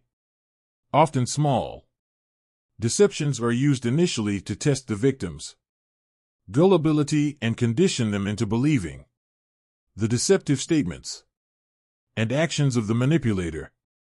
If people are conditioned to believe a range of smaller lies over time, they are more likely to believe a larger lie in the future. This gradual conditioning is not the only way. Smaller deceptions can be used as a dark psychological weapon. Smaller deceptions can also be carried out to undermine a victim's trust in their own powers of logic and reason. If a manipulator deceives a victim over small issues, and the victim begins to question what is happening, the victim may well conclude that their suspicion is irrational, and they therefore cannot trust their own judgment. Most people are more likely to conclude that their own judgment is faulty, rather than another person is deceiving them over seemingly small issues. Users of dark psychology are aware of this general trust that people have and seek to exploit it without mercy. Large-scale deception can also be an example of dark psychology in practice. One of the largest deceptions possible is to convince someone that you are a different person than you say you are. Not in terms of personality or some other detail. An entire identity. Name, date of birth, everything. The most skilled users of dark psychology are able to persuade other people to buy in entirely into their portrayal, lawful false identity and background. Now that it has been shown how manipulative users of dark psychology are able to use the deception spectrum for their own aims, we will explore some of the most common topics and subjects that people are deceived about. We will then look at exactly how these large and small-scale deceptions are carried out by exploring the specific tactics that are used. Deceptive topics. Everyone has heard the old saying that money is the root of all evil. This is an exaggeration, but money is certainly the root of many deceptions. Deception and money can cross paths in many different ways. Some people deceive to attain money. Others deceive to hide their own money or lack thereof. Because money is such a common topic, some of its deceptive uses will now be explored. One of the most common dark psychology deceptions involving money is carried out by the professional beggar. These are individuals that aim to extract money from the public despite having plenty of it. These beggars draw on a number of dark psychological principles to get money from innocent victims. Such beggars have been known to inflict injuries upon their own body to appear more desperate to victims. Some of the most extreme deceivers in this area have even turned their own children into heroin addicts to use them as part of their scam. This is an example of the depths that money-related deception can sink to. Marital status is another common area where people choose to deceive. Sometimes people try and hide their married background to seduce a new victim. This can be for either financial or sexual or other reasons. Some people have multiple wives spread out across the world who do not know about each other. This type of deception has become harder with the advent of the internet and the ability to check up on people via social media. The best deceivers are able to hide their tracks expertly and keep each fraudulent wife separate from the next. Some people choose to appear falsely married when they are, in fact, not. This type of deception can occur for several reasons. A married couple is often perceived as more trustworthy than a couple that is not married. Some users of dark psychology are aware of this perception and use it for their own schemes and plans. Some people pretend to be married for reasons related to tax and insurance. One of the most common deceptions of this type is the creation of a fictional dead husband or wife to gain people's sympathy and often their money as a result. A criminal background is another area of life many people are deceptive about. This is because it is almost impossible to be trusted professionally or personally if you have committed certain crimes. For example, if a man meets a woman and the man has committed a serious crime in his past, how likely is he to tell the woman he has just met about this? It seems doubtful that he would be entirely upfront. Interestingly, such deception is not always dark. If the man does it through fear of being rejected, this is not dark deception. If he does it with the intention of hiding the truth to later harm his new victim, then this is a clear indication of dark psychology at work. One of the most evil and deplorable examples of deception related to criminalities. When someone who has committed serious past offenses, such as rape, hides these in order to commit similar actions in the future. People with the dark psyche of this Type are often compelled by their abnormal urges to the point they will do literally anything to hide the truth and carry on, giving in to their compulsions. Manipulators also feel that deception is a great way to hide any abnormal or socially unacceptable feelings they have. This stops their victim from being alerted to the kind of person they really are until it is too late. For example, if someone who uses dark psychology is interested in a person only for sex they know, this focus is likely to be a red flag to their victim and will therefore deceive their victim.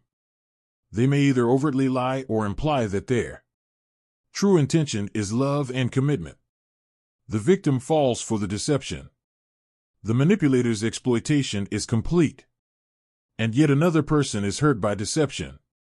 One of the most common areas to be deceptive in is the truth of a manipulator's personal feelings.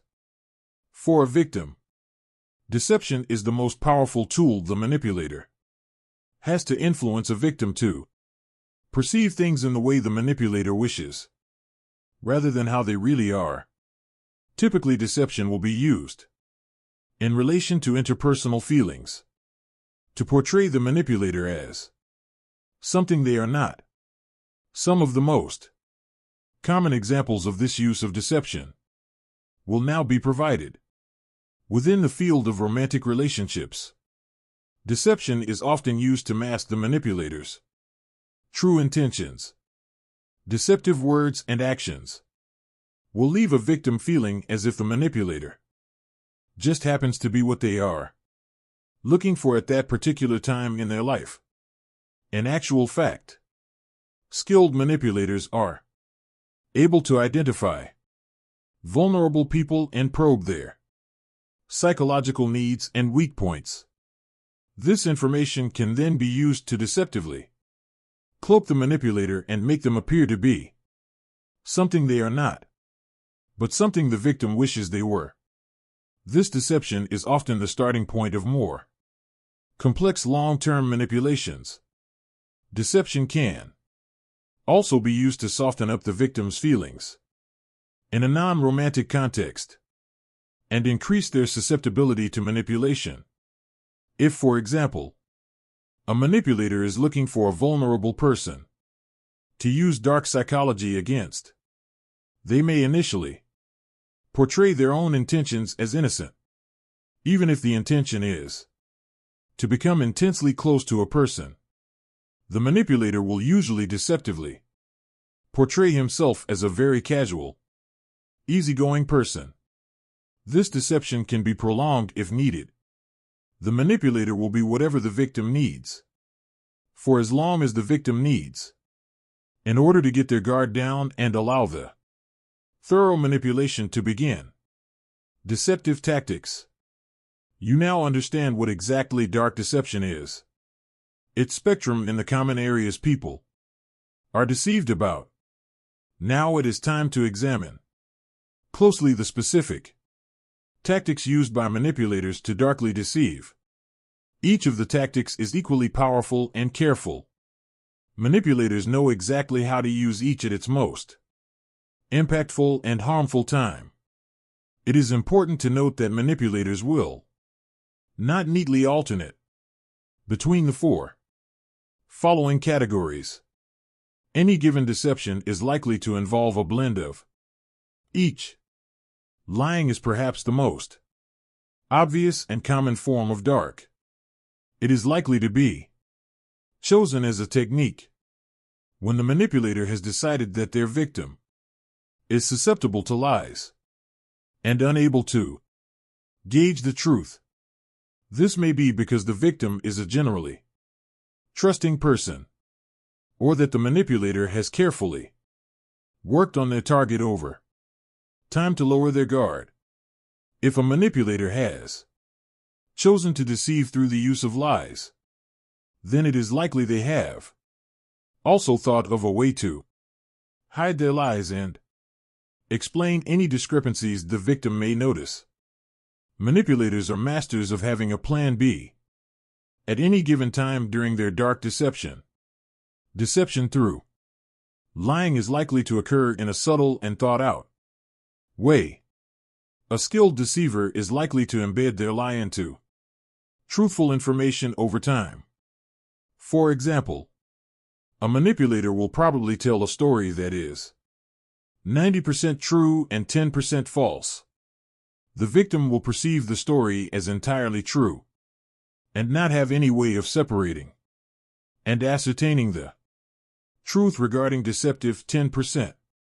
Some manipulators also spend time associating truth with a particular tone of voice or gesture. They can then say something falsely deceptive in this tone of voice or with this gesture, and it is likely to be perceived as true by their victims. Subconscious implying is a more subtle form of deception than out-and-out lying.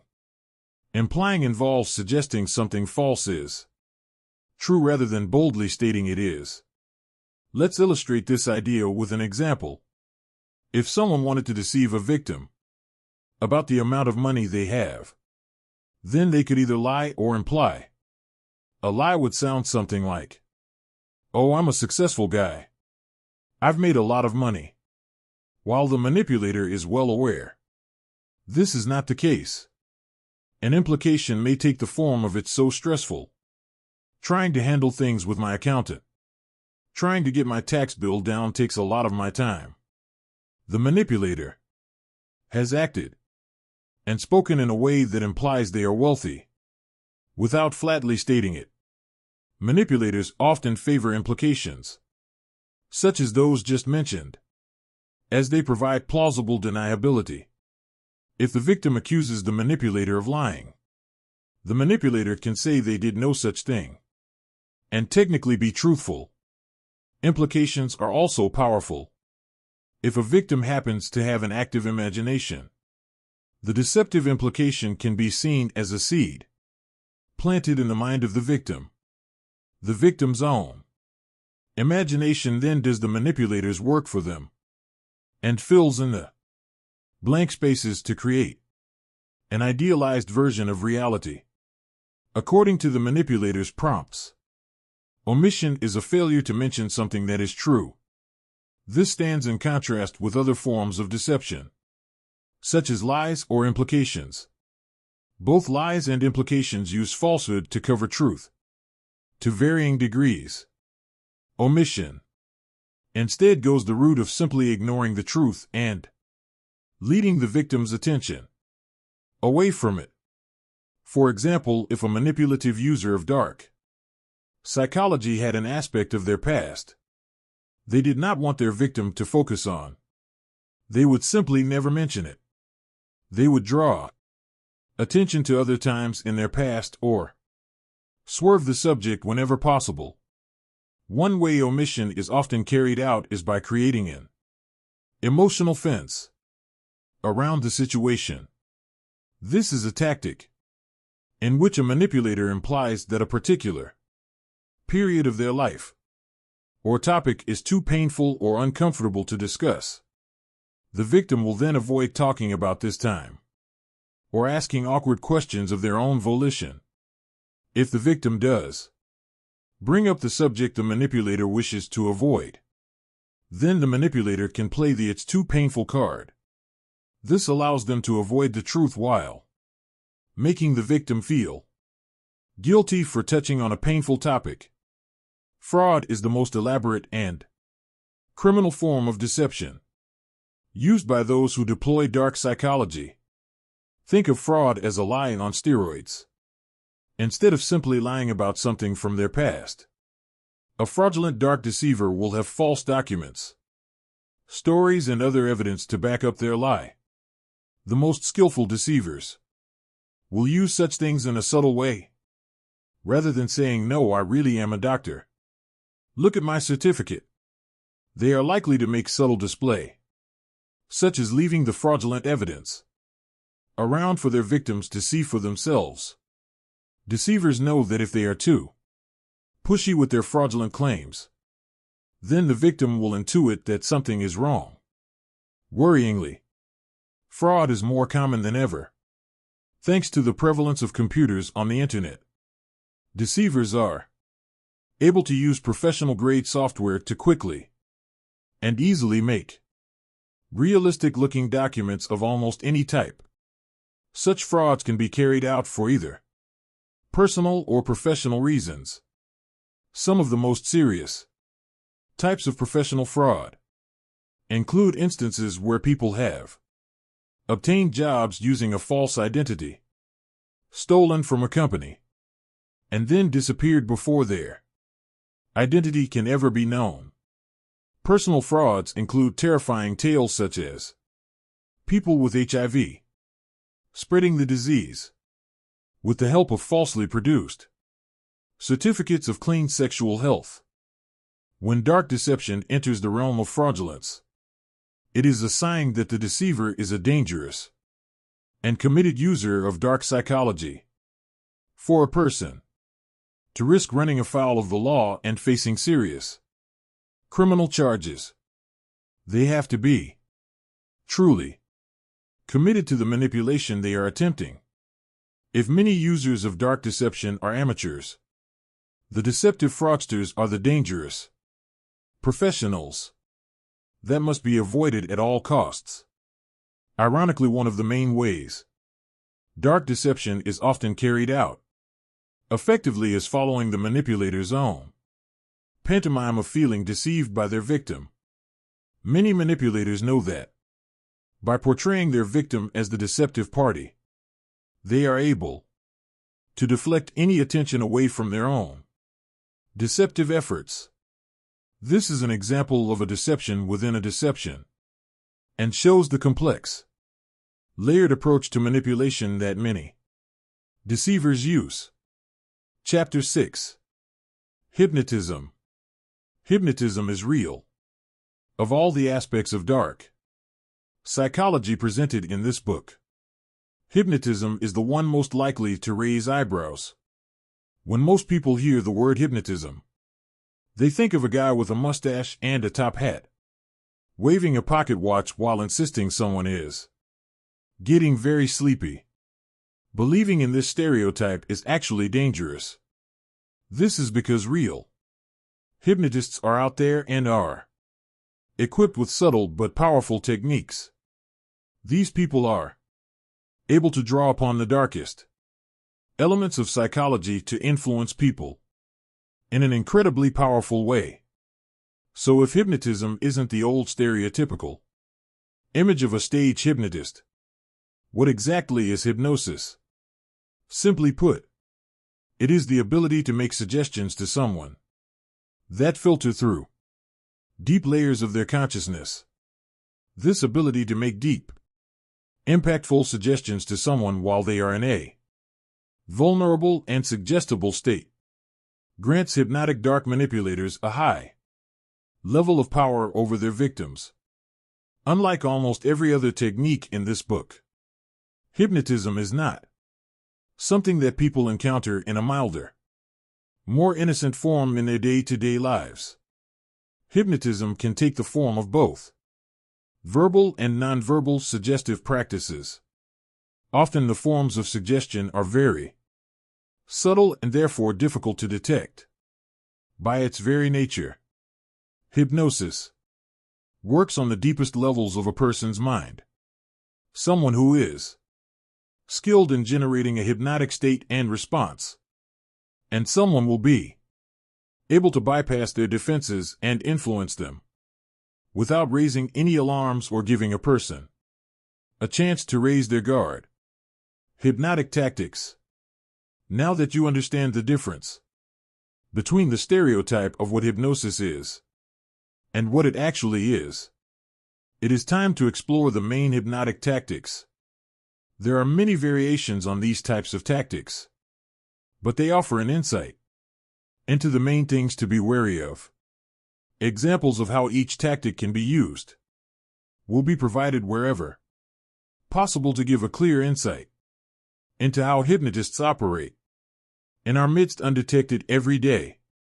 Suggestion can be silent. If hypnotism in a darkly psychological sense of the word can be understood as deep suggestion. Then it is important to understand what exactly is meant by suggestion. In this instance, most people might imagine a suggestion is a clearly stated statement. I suggest you do this. This is far from the dark psychology view of suggestion, is very far apart from the usual understanding of the word.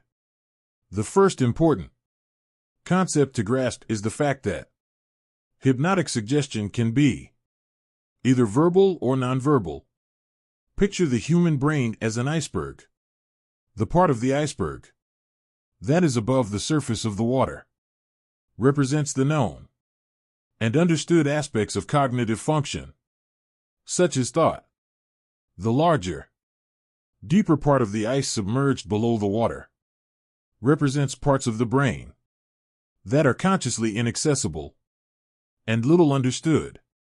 If you doubt the power of this hidden portion of the brain, you need only think of dreaming and the immense power of the mind to generate series of images, pictures, and sounds while a person is asleep.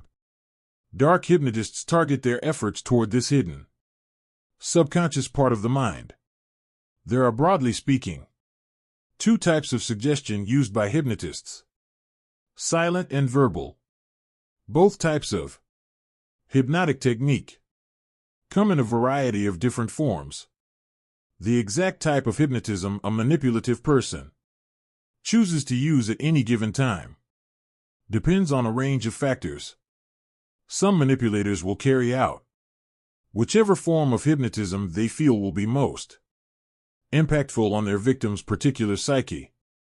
Others carry out whichever technique they happen to wish to use for their own amusement at the time. This depends largely on whether the hypnotist is seeking to exert influence in the most powerful way possible, or is merely trying to control someone for their own fun and games. Verbal suggestion is very difficult to detect. Sometimes dark hypnotists are able to implant suggestions into their victim's mind, using words that sound similar to other, more innocent words. To take a deeply dark example, if a hypnotist was trying to instill suicidal feelings in their target, they may mask the true command of "you want to die" as something similar sounding, such as "you want to dine."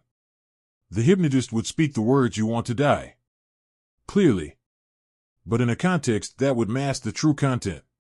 For example, the hypnotist could talk about an upcoming trip and state, "You have to check out the local restaurants. You want to die somewhere that is popular but picturesque."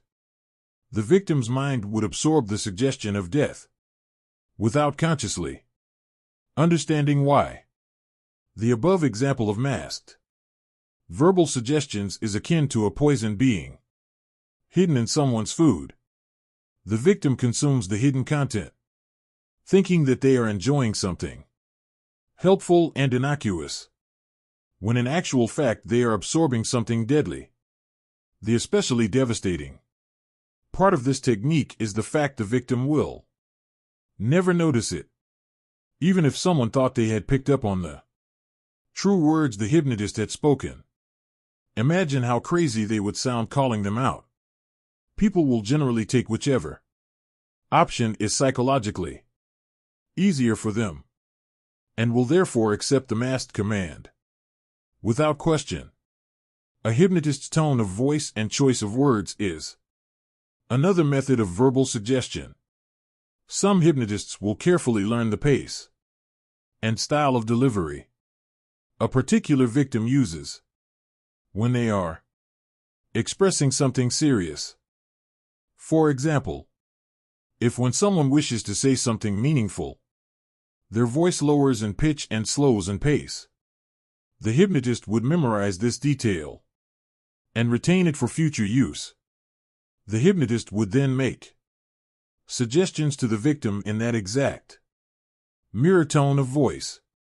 Because of the carefully modulated tone, the words delivered in that vocal variation would deeply penetrate a victim's defenses.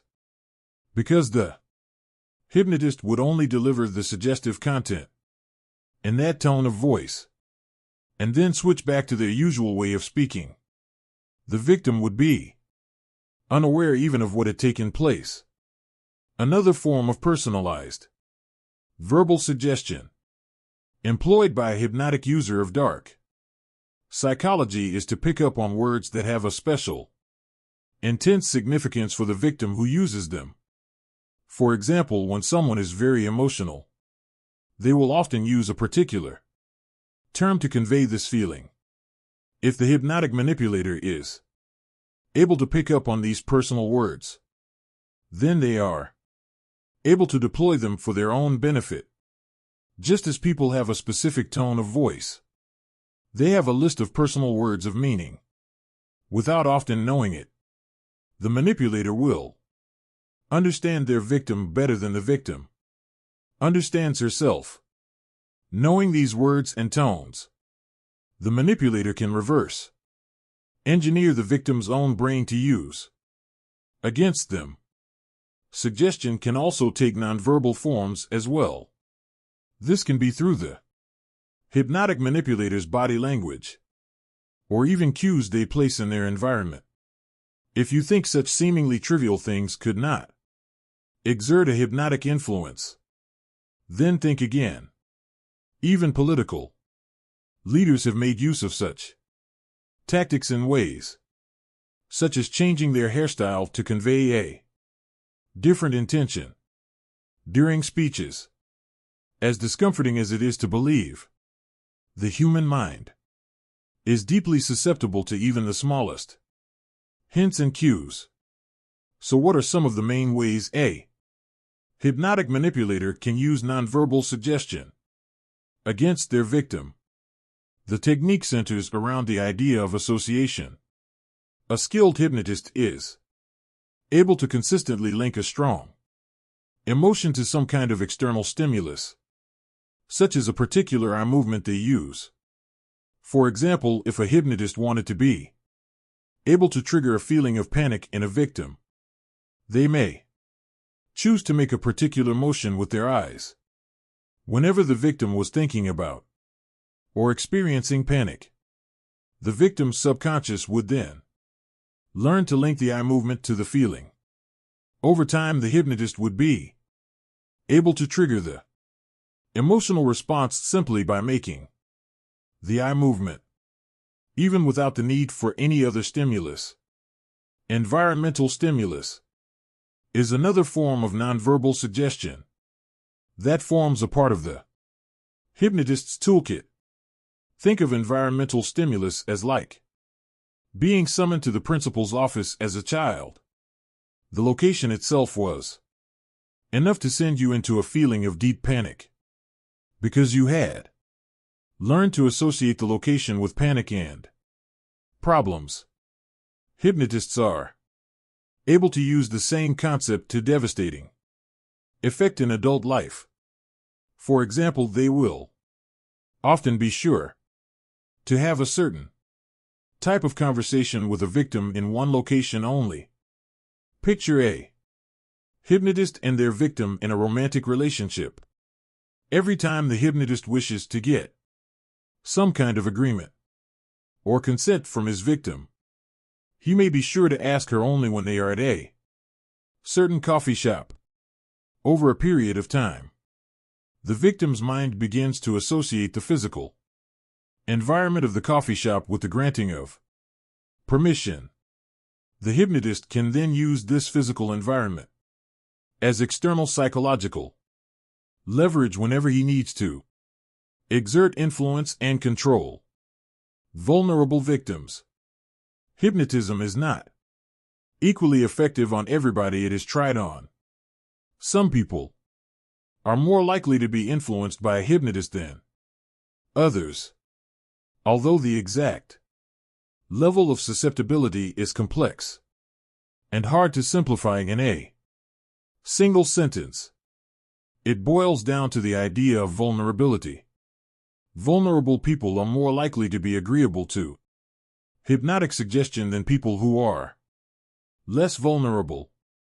The types of vulnerability sought out by Hypnotists and their victims will now be explored, along with a guide to how hypnotists exacerbate and magnify the vulnerable paradigm. The people most vulnerable to hypnotism are those who have recently experienced a significant life-changing event that has reduced their stability and certainty. For example, if a person has just come out of a serious romantic relationship, has suffered bereavement or lost their job, they are particularly vulnerable to suggestion. This is because the human brain craves certainty and understanding above all else.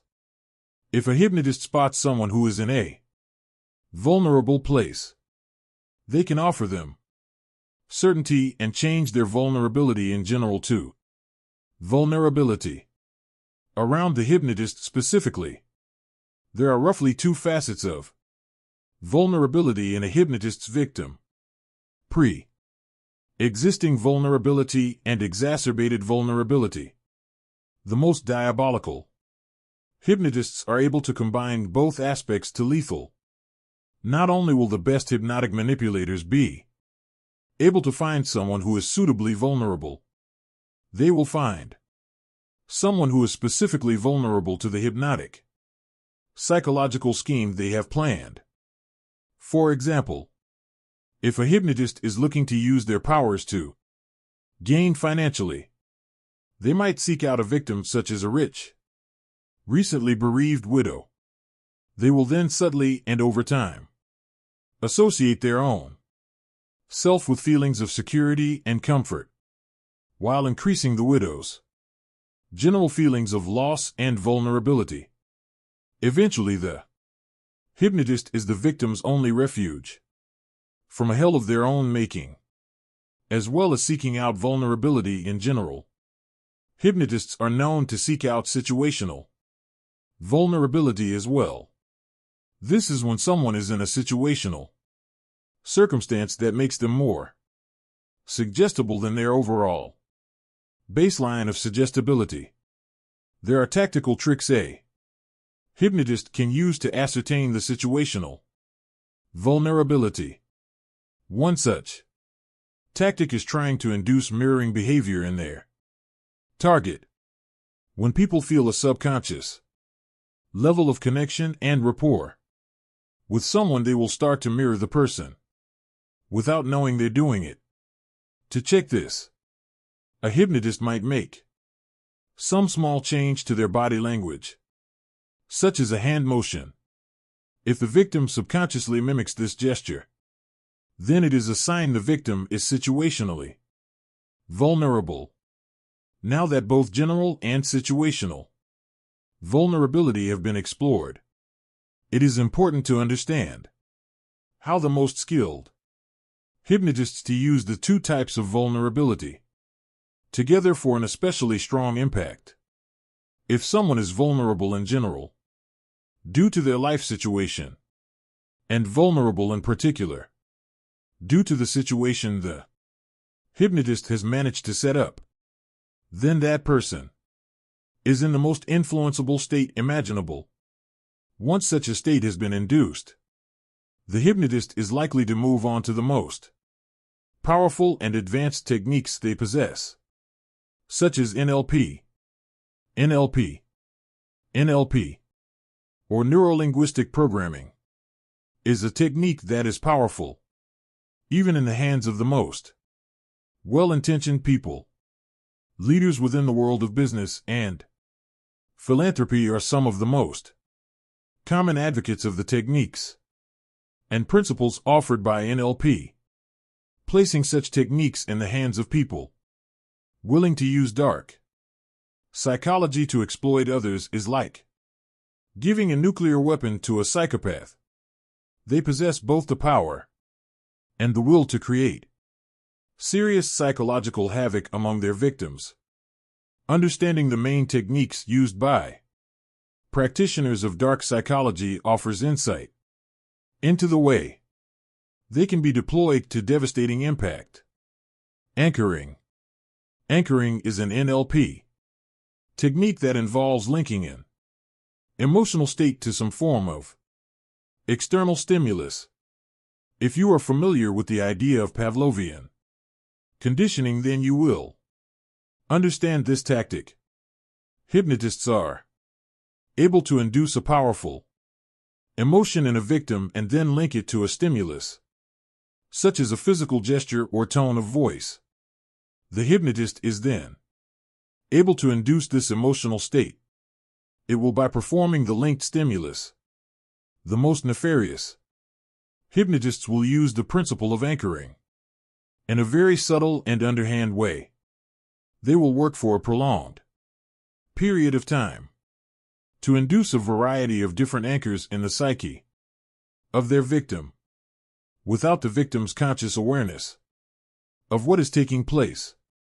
This provides the manipulator with a set of hypnotic puppet strings that they can pull as and when they desire.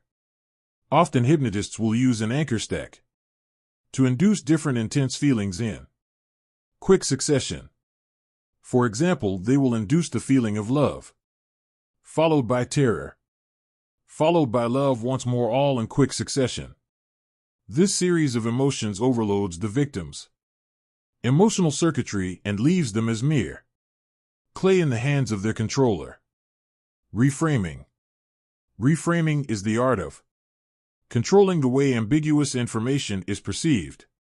There is an old saying that nothing is good or bad unless we believe it to be.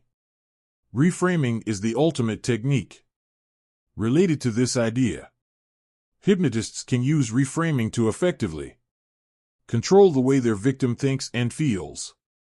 Think of a skilled reframer as an editor.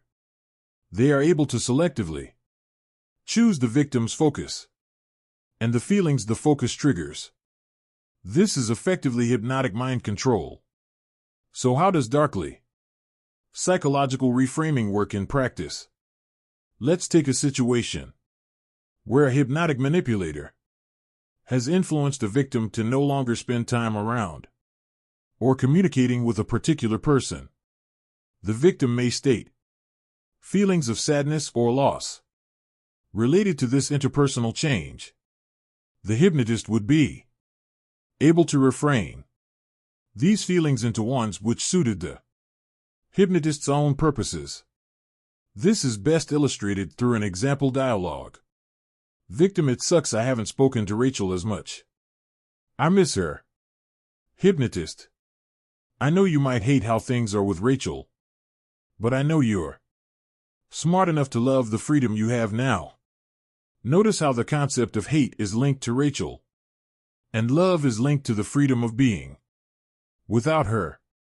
The hypnotist also plays on the victim's ego by linking the idea of their intelligence to going along with the way the hypnotist wants them to perceive the frame or perception of the facts.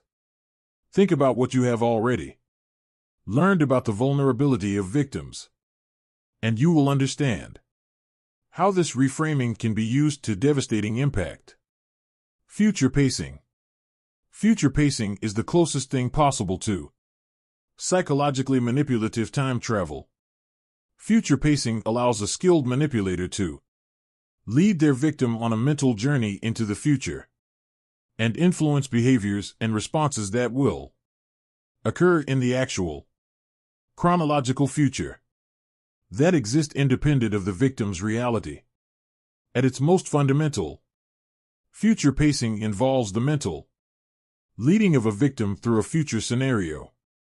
For example, if the hypnotist wants their victim to feel generous and relaxed whenever they receive money, the hypnotist would ask their victim to envision a situation such as receiving their next paycheck.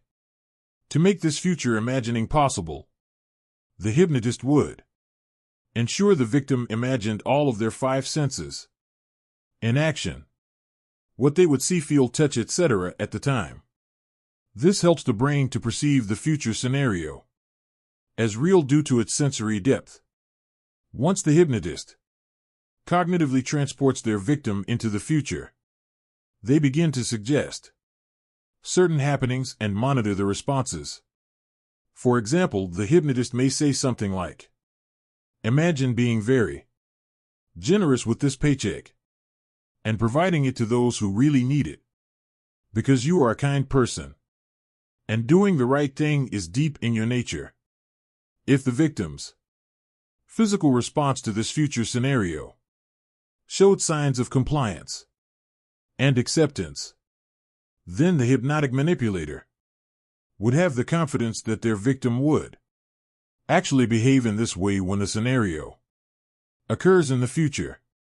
Due to the intensity and power of the hypnotic techniques mentioned in this chapter, the best manipulators only use them in moderation. For example, a darkly psychological hypnotist would be sure to keep their interaction with a victim 95% normal. This will increase the victim's comfort and trust to such high levels that the 5% time spent on hypnotic influence would not only slip past the victim's defenses unnoticed, but would work to great effect once embedded in the victim's mind. Chapter 7. Brainwashing. Are you brainwashed about brainwashing? If you ask someone if they know what brainwashing is, they will probably reply that they do. Brainwashing is a concept that many people have heard of, while mistaking their vague familiarity for accurate understanding. Before looking at how, where, and why brainwashing occurs, it is essential to understand exactly what brainwashing is and isn't. Of all the dark psychology techniques contained in this book, brainwashing has the most serious and widest impact. If the other dark psychology techniques are sniper bullets aimed at one particular person, brainwashing is a nuclear bomb capable of devastating an entire city. The term brainwashing refers to the slow process of replacing a person's ideas about identity and belief with new ideas that are intended to suit the purpose of the person doing the brainwashing. Brainwashing can occur in both wider and narrower contexts. For example, a brainwasher is able to control one person in particular, or use the same techniques and principles to control the minds of a wider group at once. Brainwashing is the process that turns atheists into suicide bombers and prisoners of war into communists. It has been tried, tested, and proven over the years to be effective in almost any scenario. So what are the most common misunderstandings related to brainwashing? Many people picture the process as some kind of quick and forced occurrence.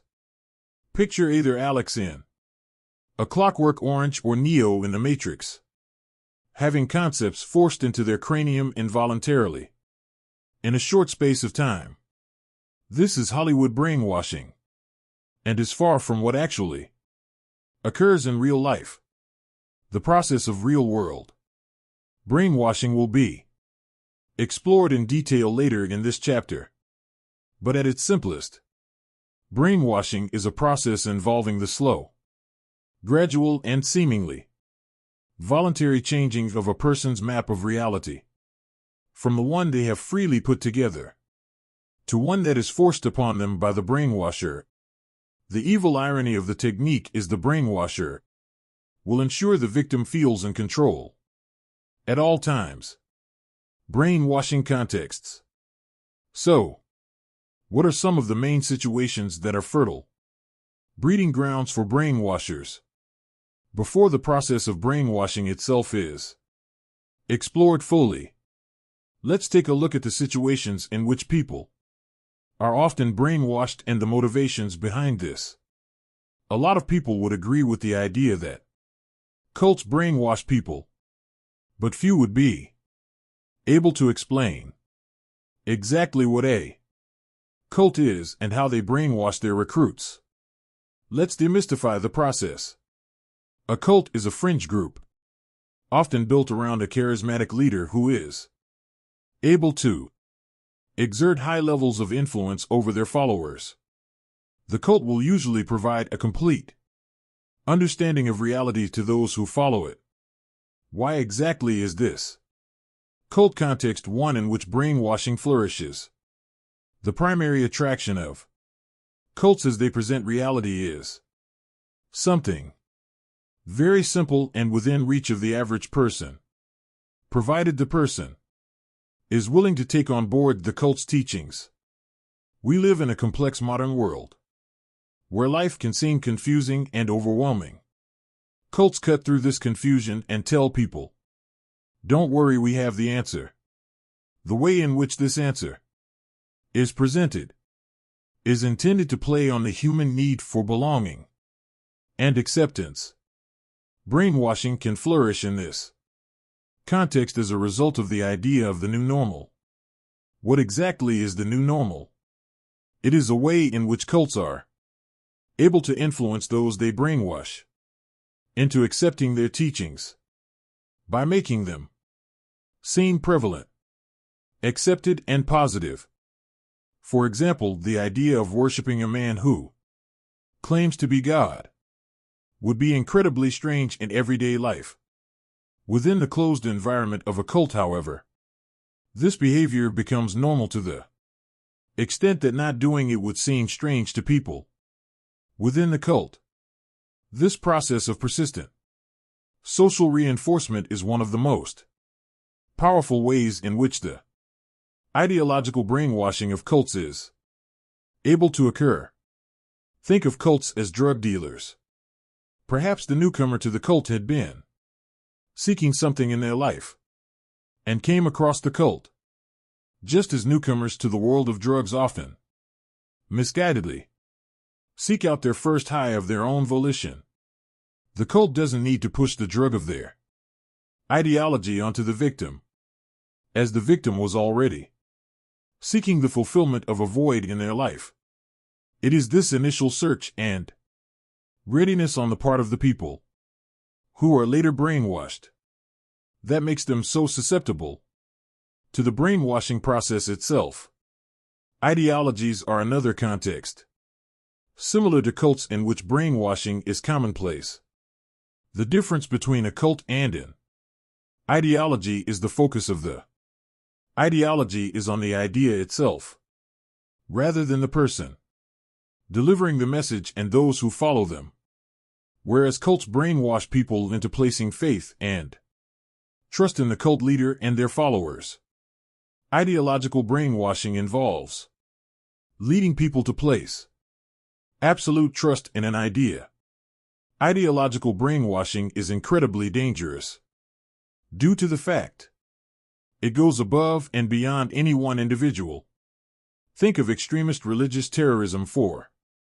It is possible for a high-profile figure within the ideology, such as Osama bin Laden, to be killed.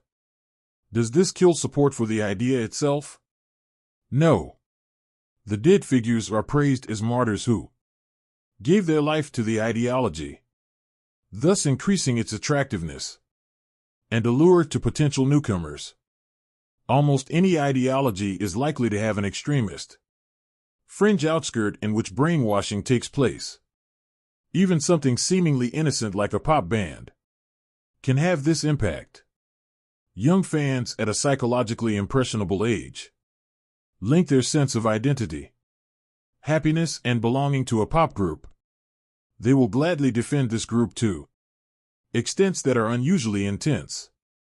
Some pop groups have fans that even self-harm, using razor blades if a member quits the group. If you carefully consider this phenomenon of the power of brainwashing, even in accidental, innocent contexts, then consider how devastating the process can be in intended context like cults and terrorist groups. Now that you have a clear understanding of the way brainwashing can occur in broader social contexts, such as cults and ideologies, it is important to understand that a personal, one and own context is also a ripe situation for elements of brainwashing to occur in. There are similarities and differences between Group and individual brainwashing, and understanding these nuances can help to identify when either type is occurring. Personal brainwashing is similar to group brainwashing as it involves the slow and steady replacement of existing beliefs with new beliefs that serve the objectives of the brainwasher, instead of relying on group dynamics to reinforce the new normal. A one-on-one brainwashing situation will instead rely on a deep personal connection between the brainwasher and the victim. This can be even more powerful than group brainwashing, as the content can be modified and altered to the particular psychological constitution of the victim. The process of brainwashing. Now that you understand the reality of what brainwashing is and where it occurs, let's take a look at the specific process itself. Distinctions will be drawn between the way in which the process applies to both group and individual situations. The starting point of any episode of brainwashing is the mental state and social circumstance of the victim. This is the foundation upon which the rest of the process is entirely reliant. Brainwashing is not something that can be carried out on absolutely anyone. It requires the identification of a person who is seeking something or trying to fill a void in their life. So what kind of people are ideal victims for brainwashers? People who have had their existing reality shaken up by a recent event are prime targets for brainwashers. For example, many of the Western men who have traveled to become terrorists in Syria and detonate suicide bombs have done so after the death of a close friend or relative, when their existing world loses its meaning and certainty. Brainwashers can step in and provide that certainty in the form of a murderous ideology. Once a brainwashing victim has been identified, either in person or via the internet, the actual process of brainwashing begins. Contrary to the popular image of a brainwasher as a wide-eyed psychopath who will incessantly and angrily indoctrinate their victim, real-world brainwashers are anything but this. They will come across as calm, friendly, rational people who have their lives together in a way the victim does not imagine. Being homeless and being befriended by a celebrity. This is how the process of meeting their brainwasher for the first time feels. For a victim, the brainwasher will often work initially on creating a level of trust and rapport between themselves and their victim. This usually involves creating both deep and superficial similarities. For example, superficial similarities may involve surface-level preferences like an enjoyment of the same sport or even food. Deeper-level rapport may involve some deep, shared experience in the past of both the brainwasher and the victim. Brainwashers will convincingly fake these if needed. If the victim shares the fact that they have lost a relative in the past, guess what? The brainwasher suddenly has a similar story to tell. The false emotional warmth and connection explained above is not the only aspect of brainwashing that occurs. Initially, the brainwasher will often provide gifts and other favors to their victim. For example, the brainwasher may treat them to meals or send them gadgets or other useful items. This creates a sense of gratitude and indebtedness from the victim to their brainwasher and softens up any resistance the victim may initially experience. One of the most powerful examples of the above initial kindness can be taken from prisoner of war camps. When American troops have been captured in the past, their captors often offer them American cigarettes and speak to them in a respectful way. This reverses the expectations of the victim and opens the victim's mind to the further brainwashing process that is to follow. A utopian presentation is the next step in the brainwashing process, following the initial victim identification and report building stages. This involves the brainwasher slowly and increasingly offering a solution to all of the problems that the victim has opened up about.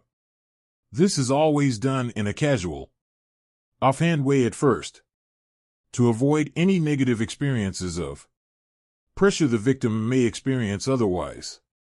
This utopian solution is always whatever cult, ideology, or personality the brainwasher is trying to convert their victim to: terrorism, communism, or just a charismatic brainwasher's own need for validation and praise.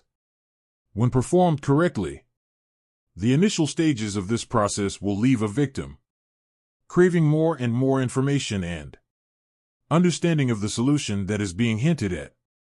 The brainwasher may even withhold this information initially, as if it is something that the victim must work at being worthy of attaining.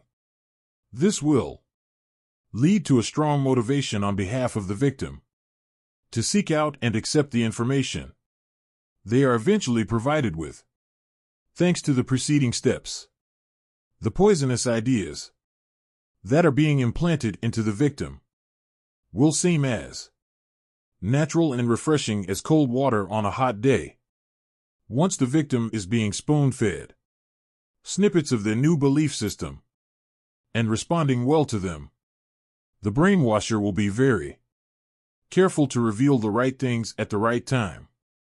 This is a concept that is sometimes known as milk before meat or gradual revelation. It basically involves the presentation of easy-to-accept ideas before anything controversial is revealed. For example, in the case of religious terrorism, recruiters may initially focus on convincing their victim that God loves them. This is usually quite acceptable.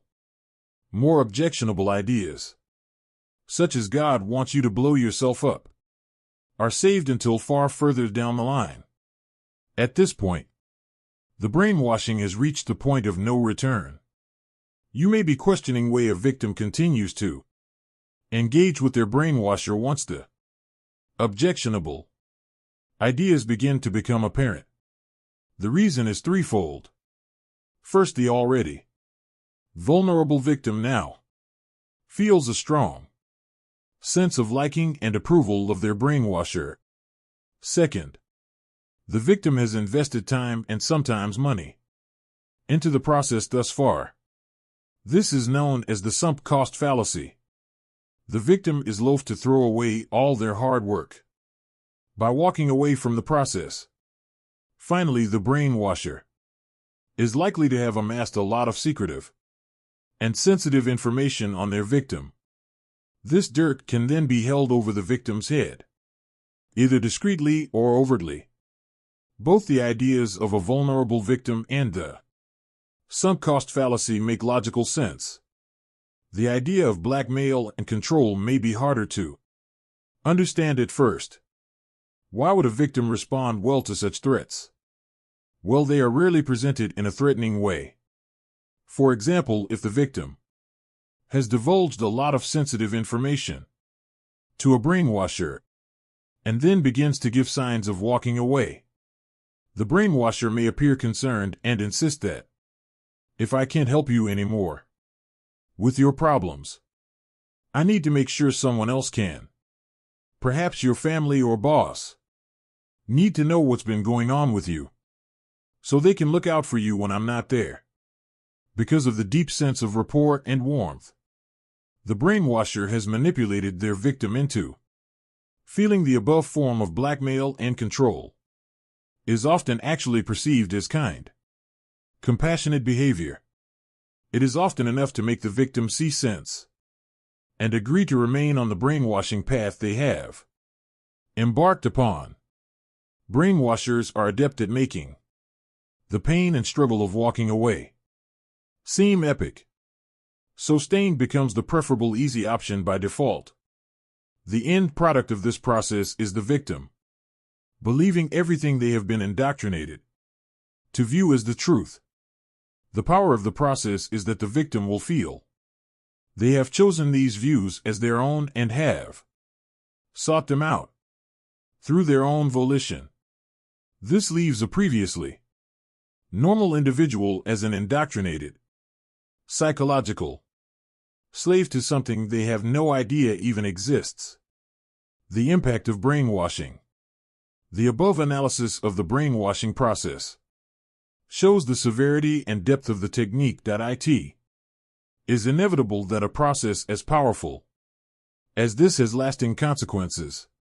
Some of the main impacts of brainwashing after the process has been completed will now be explored. Loss of identity is one of the most serious side effects of brainwashing. A feature of many cults and ideologies is that people who complete their initiation process are given a new name. This allows the person psyche to totally detach from their old identity. They can believe things and do things they would never have done before, as the person they used to be no longer exists. When carried out carefully, the brainwashing process leaves a victim feeling as if their old identity was no more real or permanent than a nightmare from which they have awoken. So is brainwashing simply the process of ideas? Not at all. If brainwashing resulted in only the change of opinions, then it would be far less of a problem than it actually is. The main danger of brainwashing is it not only changes the ways that people think and feel, but also the way they behave. People go from functional members of the society with acceptable, positive jobs and interests to brainwashed zombies willing to carry out rape, murder, and suicide. This sounds sensational and dramatic, but it's true. Read on further if you have any doubts about what brainwashing can drive a person to. Consider the following examples. Members of some religious cults will gladly cut off all contact from their family, leave their careers behind, surrender all their wealth and possessions, and place their autonomy entirely in the hands of the organization that has brainwashed them. This is not all. The victim will see their new lifestyle as a blessing they are fortunate to have, rather than something unpleasant they have been forced into. Another example of the toxic outcome of brainwashing is the repeated tale of young people becoming brainwashed by religious extremists to travel to a foreign land and drive a car packed full of explosives into a group of people they have never met and who have never heard them. Such young victims are often educated people with a track record of success in life and a family history free of turmoil or abuse. These tragic losses of life are testament to the overwhelming, all-conquering power of the brainwashing process.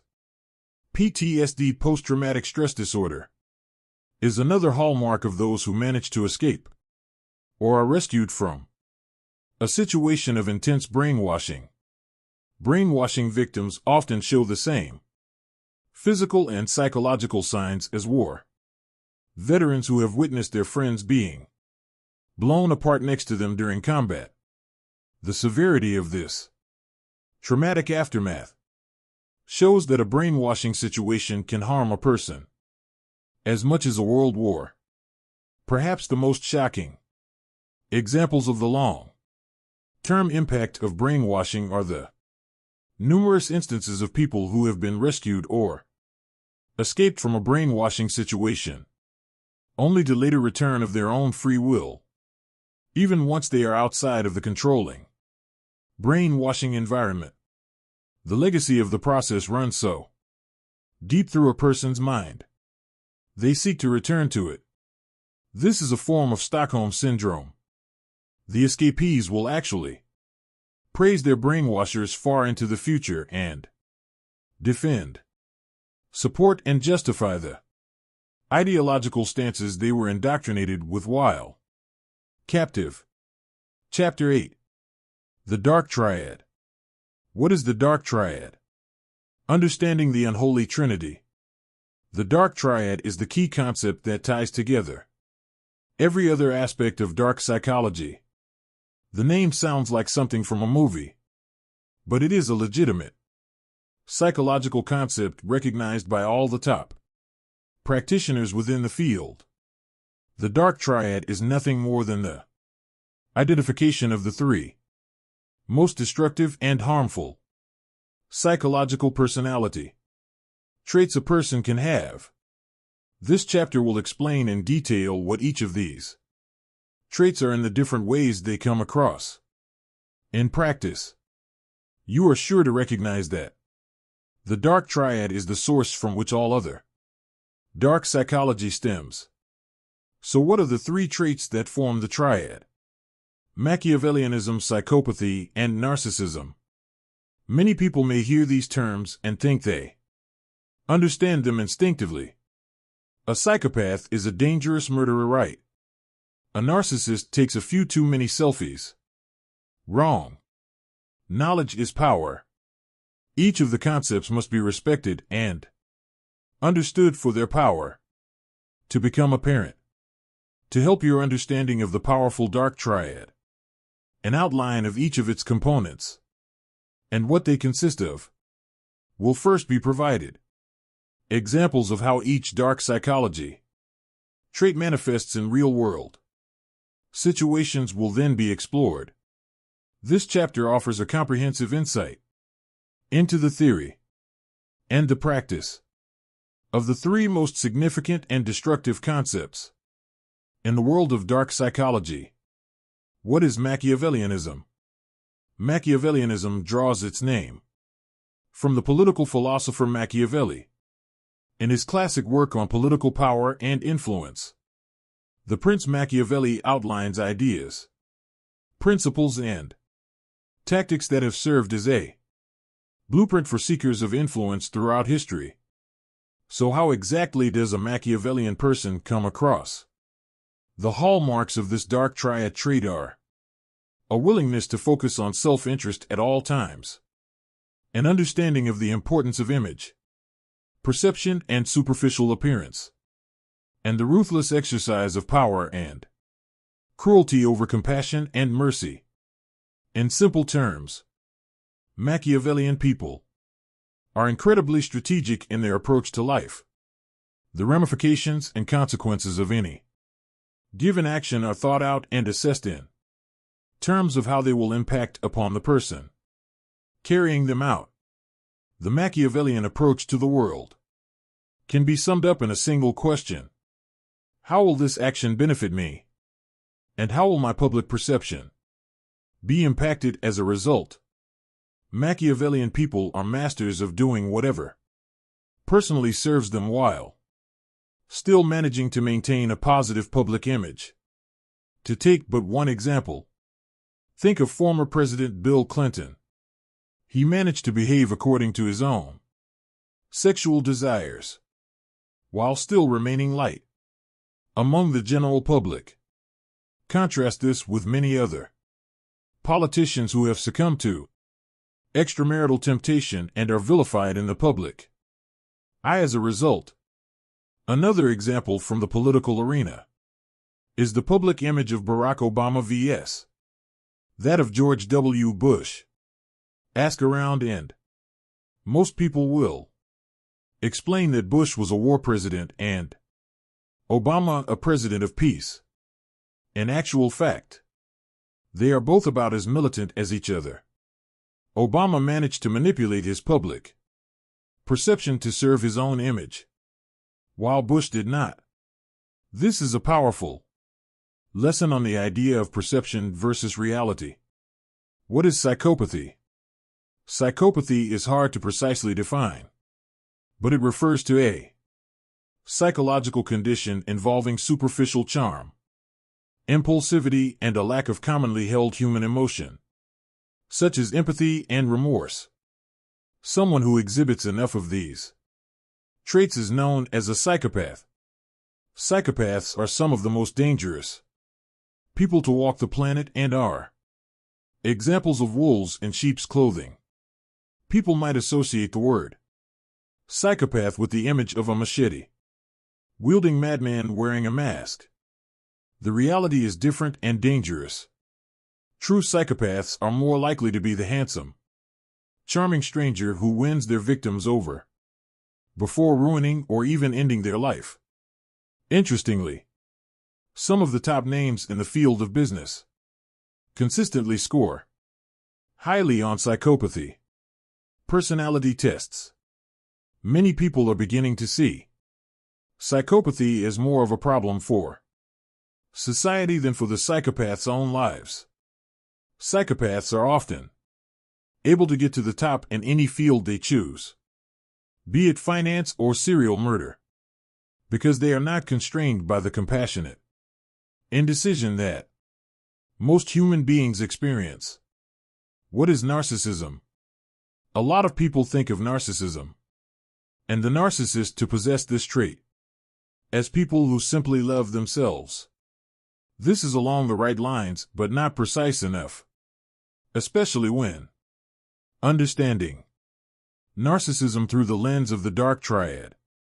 It is possible to have self-love without being a narcissist. So what are some of the distinctions between a person with high self-esteem and someone who is narcissistic to an extent that they are considered on the spectrum? For the dark triad, someone who meets the medical diagnostic criteria for narcissism to the point that they are considered to have a psychological disorder is likely to exhibit a range of the following traits consistently. Narcissists are likely to have an excessively inflated self-worth, such as seeing their life as special and one of the most important in history, often the most important. Narcissists are not in their own minds only special. They are superior. They are a better species of person, higher in status than normal people. Their behavior reflects their sense of self-worth. Some of the common outward manifestations of narcissism are an inability to accept criticism or dissent in any way. Similar to this need to be agreed with is the need to be flattered. Narcissists are in need of constant praise, approval, and recognition, and tend to organize their lives in a way that gives them constant access to others who fulfill this need. The dark triad applied. You now understand the concept of the dark triad and the three psychological traits that form the basis of this fundamental area of dark psychology. It is important to not only understand the triad itself, but also the various ways in which it manifests in actual behavior. Some examples of behaviors will now be offered for each of the three triad areas. Machiavellian actions. You know that a Machiavellian person is a political schemer, concerned as much with their public image as they are with their cold-hearted pursuit of self-interest above all else. So how do Machiavellian people behave? This can be a hard thing to recognize, as Machiavellian people are, by their nature, adept at hiding their true intentions and actions from public scrutiny. The following behaviors are all classic Machiavellian tactics that you are likely to encounter at one time or another. For most people who do not meet the clinical definition of Machiavellianism, their public persona is usually a reflection of their genuine private self. Everyone polishes their image and behavior a little in public, but by and large, most people's outward image is nothing more than a polished portrayal of who they really are. Machiavellian people have a clear distinction between what they are, and how they come across in the public. Our examples help to illustrate this concept. There are many cases of serial murderers who have gotten away with their crimes for a long time because their outward image is so far apart from what people imagine a murderer to be. An example is a religious leader who spends a lot of time on charity work and seeming to help regular people, while actually committing horrific acts of violence and sexual assault in their spare time. Their public actions are the mask that hides their private self from scrutiny for such a long time. Examples of such a distinction between intent and appearance can be found in areas less extreme than serial murder. There are countless tales of leaders in the world of business who manage to ruthlessly cut jobs and pursue profit over people whenever possible. The very best of these bosses, in terms of Machiavellianism, are actually able to get people to buy into the notion that they are behaving through necessity or even compassion. Such leaders are almost role models for those who wish to serve only their own desires, while seeming to be men of the people. At the same time, a willingness to exploit people is another hallmark of Machiavellian individuals. To illustrate this example, think of a newcomer to an average office workplace. If this person was not clinically Machiavellian, they would look around and see a room full of different co-workers to get to know each a human being just like them. Some good people, some bad people. A Machiavellian office newcomer would see every single colleague, boss, or team member is just a resource or piece of a puzzle to use and exploit, rather than seeing others as fellow human beings. The Machiavellian individual would just see a series of strategic threats and weaknesses to manage, exploit, or neutralize. This is a large part of the reason that Machiavellian people are so aware of how they come across. They know this outward portrayal is the key to exerting influence and successfully exploiting everyone they come across. One of the original Machiavellian principles, derived from the prince, is an insistence on only keeping a word or promise if it serves self-interest to do so. At first glance, this idea might lead to an understanding of Machiavellian people as those who are known as untrustworthy. This is a fundamental misunderstanding. If a Machiavellian person breaks their word, they do so in a way which actually makes them appear noble and somehow praiseworthy. This can be illustrated with an example drawn from contemporary politics. Do you remember?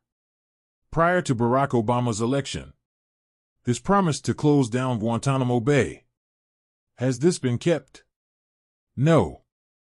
Instead, Obama somehow has portrayed himself as a nobleman held back by a cruel system rather than a politician who broke his word. This is the fundamental difference between a skilled Machiavellian man and a regular person who can't be trusted. The instilling of fear in the people around them is another hallmark of Machiavellian individuals.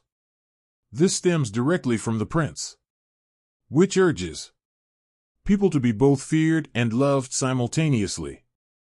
If this is not possible, then the book states, being feared is preferable to being loved.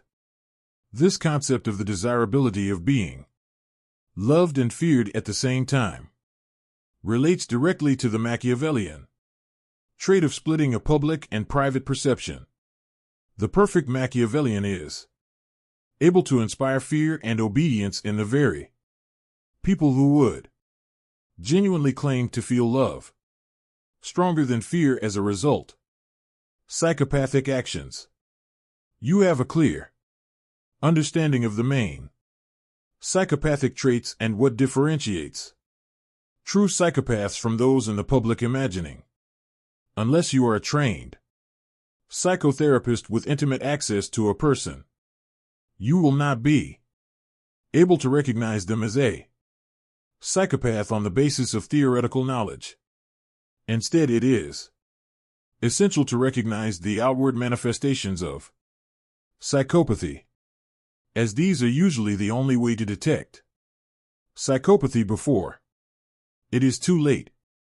Charm is one of the most common outward behaviors of a psychopathic person. It must be understood, however, that this is superficial charm rather than deep, genuine charm.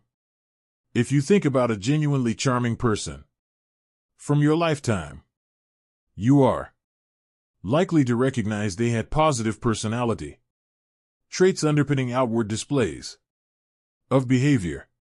If such a genuinely charming person behaved in a charming way, it was a genuine expression of kindness and a desire to make people happy. This is not the case with a psychopath.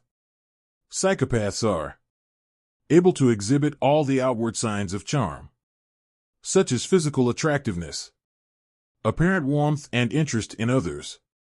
The inward motivation behind such outward displays is the reason it is such a red flag. Psychopaths view charm as very much part of an equation. The internal reasoning goes something like, if I display signs of charm to this person, it will make them feel this way and I will experience this advantage. As a result, everything is very calculated and shallow. There is no genuine depth of feeling behind any outward displays of behavior. Lying is another trademark feature of psychopaths. It is not on its own enough to place a person within the diagnostic category of psychopathy. When combined with other traits, however, it can indicate a psychopathic personality. Lying comes as naturally for a psychopath as breathing does for most psychologically healthy people. A psychopath is able to convincingly present the truth as whatever they need it to be in a particular moment. Psychopaths also don't show outward signs of lying, as they have no emotional attachment or feelings of shame, guilt, or excitement about their lies. For psychopaths, lying is just doing what is needed at the time. A lack of remorse is another distinctive feature that separates psychopaths from non-psychopathic individuals.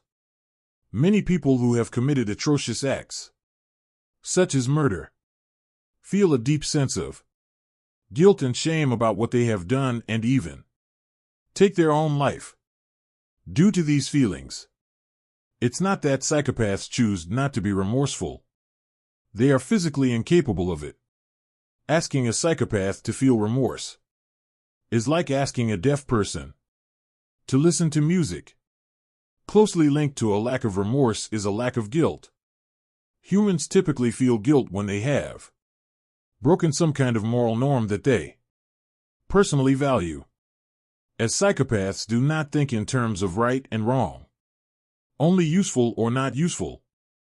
Guilt is an alien concept to them.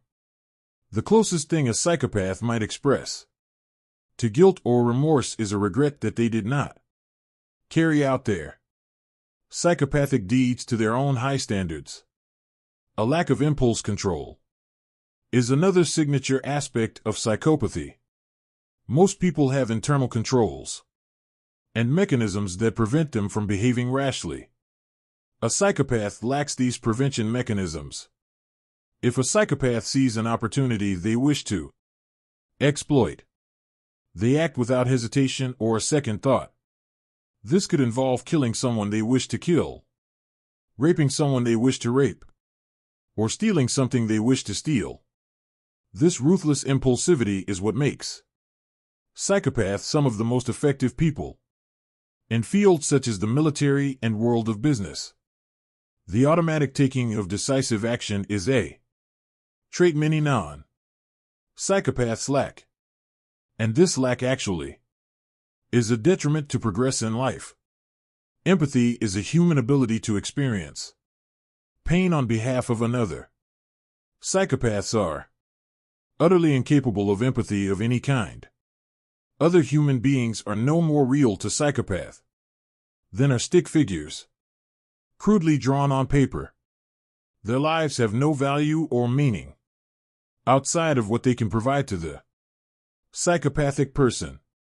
If a psychopath sees something bad happen to someone, their reaction is to think, "How does this affect me? How can I use this to my advantage?" rather than any kind of heartfelt reaction at all. Narcissistic actions. One of the earliest signs of a narcissist is fantasies and imaginings of immense levels of power and status. Many narcissists report childhood fantasies of being worshipped and adored, while many non-narcissistic people may have the occasional daydream of power and status. A narcissist will strongly feel they deserve this praise and elevation as a basic right. The fact they are not being worshipped and revered at all times is a personal affront to the psychological outlook of a psychopath. The belief that I am better than most people, they are not worthy of me, I am above them, is a commonly held view of serious narcissists. Most people experience fluctuations in self-image as a result of their achievements and behaviors in life. This is not the case with narcissists. Narcissists view flattery and praise as something that they should automatically receive at all times, regardless of any change in circumstances. The inflated sense of self-worth that narcissists experience internally has implications on their outward reality as well. This typically manifests in two ways: the need for agreement and praise, and the hatred of criticism or rejection. Praise and agreement are like oxygen for the narcissistic ego, whereas criticism and dissent are like poison. To understand what narcissism looks like when taken to its logical conclusion, picture a dictator in a hermit state. Such people demand worship from those they have power over, the building of statues in their likeness, and complete obedience and acceptance. Any act of dissent or disagreement is met with swift and brutal punishment. North Korea would be a perfect modern example of the extreme manifestation of narcissism. The rulers of that nation demand to be revered like gods and execute and torture anyone who even dares to express a thought or idea which isn't completely in line with official state doctrine. Sadism. Sadism is a shocking but necessary footnote to the Dark Triad chapter. Modern psychological researchers have proposed that the Dark Triad is, in actual fact, a dark tetrad with sadistic personality disorder, offering the fourth pillar. Sadism is perhaps the hardest dark personality trait to understand, as it is the least relatable for many people. Almost everyone has an aspect of their personality or background in which they can recognize signs of Machiavellianism, psychopathy, and narcissism. To an extent, sadism is alien to most people, though as they cannot even rationally understand the basis for it. Sadism is defined as the deriving of pleasure from the suffering of others. This adds a worrying dimension to the pre-existing dark triad traits. If, for example, a Machiavellian leader caused others to suffer, they would not regret it, but would also not enjoy the suffering. It would be viewed dispassionately. Add sadism into the mix, however, and the worrying occurrence of pleasure, even sexual pleasure, being derived from brutal acts occurs. The defining feature that sets sadism apart from other aspects of dark psychology is the fact it involves cruelty for no purpose other than pleasure. It is not to serve a larger aim or due to some inherent lack of control. Sadists seek out the suffering of others purely for entertainment. in the same way regular people might watch a sports contest. Chapter 9. Dark Psychological Seduction. The Devil's Desire. Seduction and sexual conquest are such common motives and features of dark psychology that they deserve their own chapter. Almost everyone has a friend who has been seduced by someone using dark psychological principles. Perhaps in your own efforts in the dating world, you have tried to use some form of underhand influence to your own advantage. The human sex drive is one of the most powerful urges, and any inability to fulfill it can lead to great stress, worry, and unhappiness in a person's life. Conversely, some of the most famous historical figures are known for the frequent and fulfillment of their sexual urges. Kings and emperors have often been afforded the finest women in the world as a reward for their elevated social status. One particularly famous example of a powerful seducer is King Henry VIII of England. His appetite for women was so strong, he created a new religious movement in order to allow him to marry as many women as he chose. He also exercised utter control over his wives, with many of them ending up beheaded. King Henry VIII is but one historical example of the role of seduction and desire within the world of dark psychology. The prevalence of this particular topic and motivation is a sign that it forms a key aspect of dark psychology.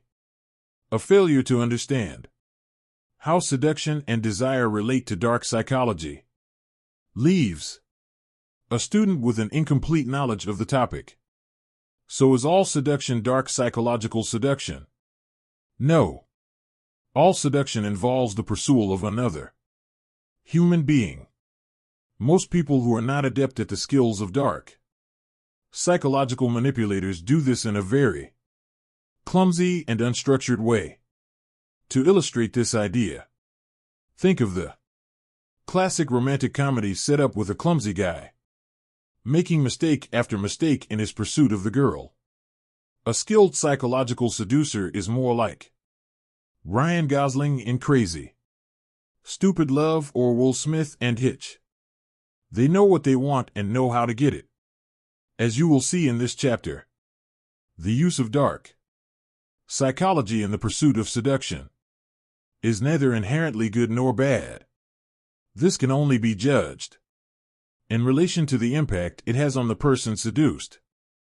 An entire section of this chapter is dedicated to understanding the difference in outcome between moral and immoral seduction. So how can this chapter be used? At the very least, it will complete your understanding of dark psychology as a general concept.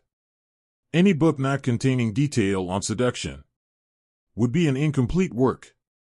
You can also make practical use of the information you desire. Whether you chose to protect yourself and your loved ones from dark seducers, or become one yourself, is entirely your choice. This chapter will change the way you see the dating world forever. Why dark psychological seduction? One of the main questions people often have when they come across the idea of dark psychological seduction for the first time is why. Why do people choose this particular path of attraction? Is it not better to go on dates and court someone slowly and honestly?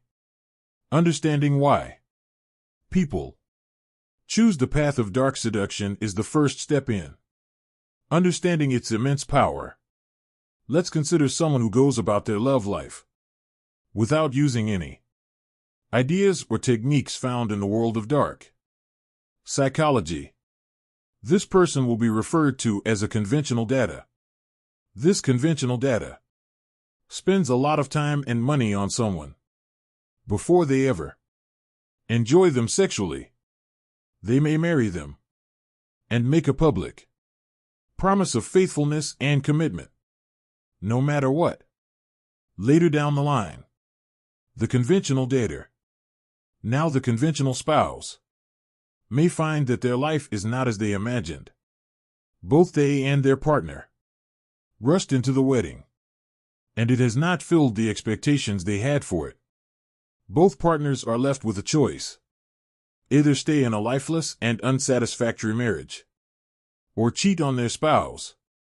Who would want either path? This unhappy conventional data can be contrasted with the satisfied seducer, who uses dark psychology to get whatever they want out of the area of romance. No other person is too important to them, because they know their use of dark psychology means they will always be able to find someone else.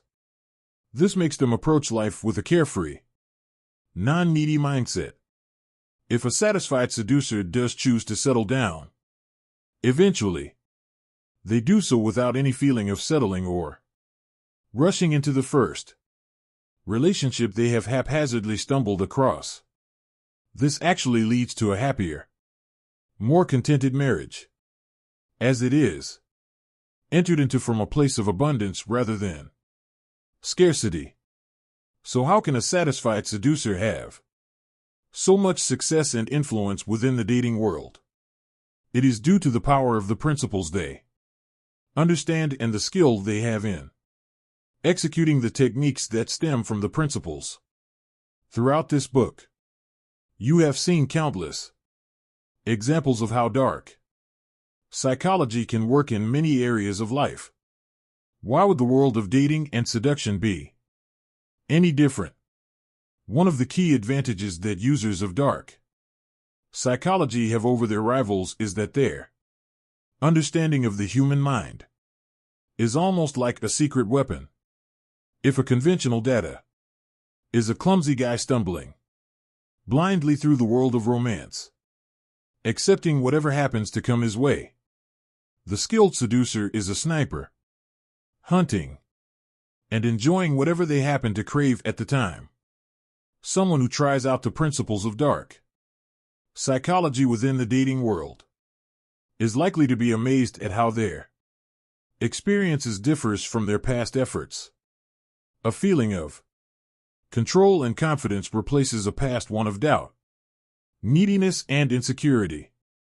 Amazingly, the dark psychology user will not only find that they feel better about their own results, they will also see that the people they are interacting with are enjoying the experience a lot more as well.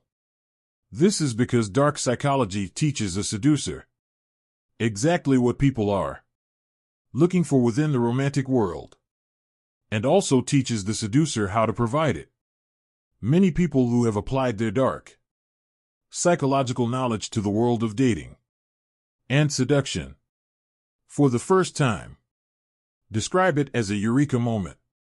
Use of these techniques and ideas gives them the ability to finally get what they want from life and fulfill their deepest, longest-held desires in the process. Is dark seduction evil? One of the most common queries newcomers to the concept of dark psychological seduction have is whether the techniques are immoral or evil in some way. Like almost anything, dark psychological seduction is neither inherently good nor bad. The way it is used determines the extent to which it can be judged morally. Broadly speaking, people use dark psychological seduction with one of three primary motivations: to help the people they seduce, to hurt the people they seduce, or to only help themselves.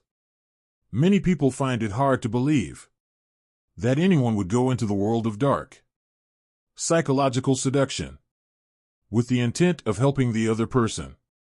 Surely all seducers are selfish and careless, right? Wrong. One of the most famous ideas from the world of seduction is, leave them better than you found them. People who hold this viewpoint feel that there is no need for someone to lose. In the process of seduction, both parties, the seducer and the person being seduced, can enjoy a win/win experience. where no one loses out. So how does a person enjoy a seductive lifestyle while making sure they leave people better than they found them? Never. Lying or misleading a victim outright is a key idea behind ethical seduction. One of the most common hallmarks of insincere people is leading on by promising the world and delivering nothing. Skilled seducers do not make promises they cannot keep. Rather, they simply allow the person they are seducing to get caught up in the moment and enjoy the experience fully. Other individuals enter the world of dark psychological destruction with less pure motives. Their care is to only satisfy their own needs and desires, and they will gladly mislead, hurt, or harm the person they are seducing. Such uncaring narcissism is paradoxically attractive to some people who, bizarrely, return to patterns of being used time and time again. The behavior of someone who goes about their psychological seduction without a care other than their own satisfaction often ends up causing them problems. If people go into the world of seduction without a totally carefree, nihilistic attitude, problems can arise. This type of seducer often ends up in a situation of having unwanted children and having to pay a lot of child support. They are also more likely to invoke the fury of scorned conquests they have carelessly discarded.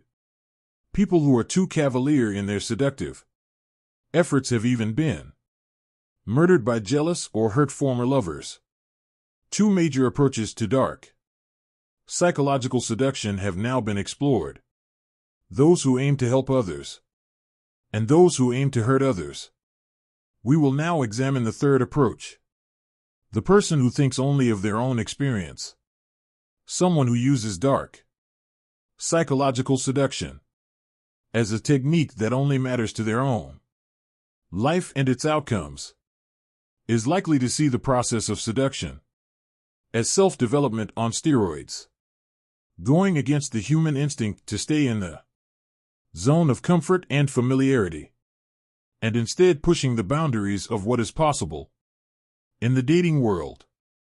Forces someone to discover their own strengths and weaknesses in a brutal way. Such people, as just described, are more likely to derive enjoyment from their exploration and manipulation of social rules and conventions, as they are from the romance they manage to attain. This type of path is similar to the one walked by someone who goes from obese to healthy through a focused series of effort and self-betterment. The impact they have upon the people they are seducing is less important to them than the impact their dark seduction has on the starting point of seduction. You now know the basic concept of dark psychological seduction and the reasons people choose to use it. You also are aware that such people can be good, bad, or indifferent. So now the motive and intention of dark psychological seducers are clear. How exactly do they do what they do? Most seducers are likely to have a guiding approach that underpins their efforts, as well as specific tactics that stem from this philosophy. In our exploration of these different philosophies, we will see many familiar ideas from dark psychology. Seduction is often the area in which psychological ideas are moved from abstract theory into applied practice.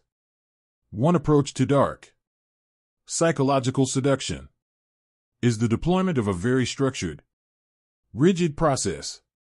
Such seducers feel that they have mapped out the sequence of attraction to an almost flowchart-like level of precision and detail. They see the process of psychological seduction as predictable and replicable. Their systems are likely to work for them in particular, but also others in general who are able to understand and implement them properly. A hallmark of such seducers is their usage of a series of different stages. Some will try and lead their target through a structured range of emotions such as interest, followed by attraction, followed by excitement. Such seducers see their seduction process as a series of checkpoints to pass through in order to achieve their eventual aim. One of the strengths of a structured system of seduction is it gives those who follow it a feeling of certainty that they always know what to do next. They don't have to worry about what to do next, because the process is as habitual and routine as driving a car or brushing teeth. A disadvantage to this rigid approach is that it can cause problems when someone is not responding as intended. Structured seducers sometimes lose sight of the fact that people are unpredictable individual humans, rather than predictable computer operating systems. The approach to seduction that stands most strongly in contrast to the structured approach is the natural approach. This involves cultivating genuine emotional states internal to the seducer, and then freely expressing them to the person they wish to seduce. For example, a person using this type of unstructured seduction is likely to spend time understanding their own emotional makeup and outlook, and how to perfect it. They then express this externally to other people.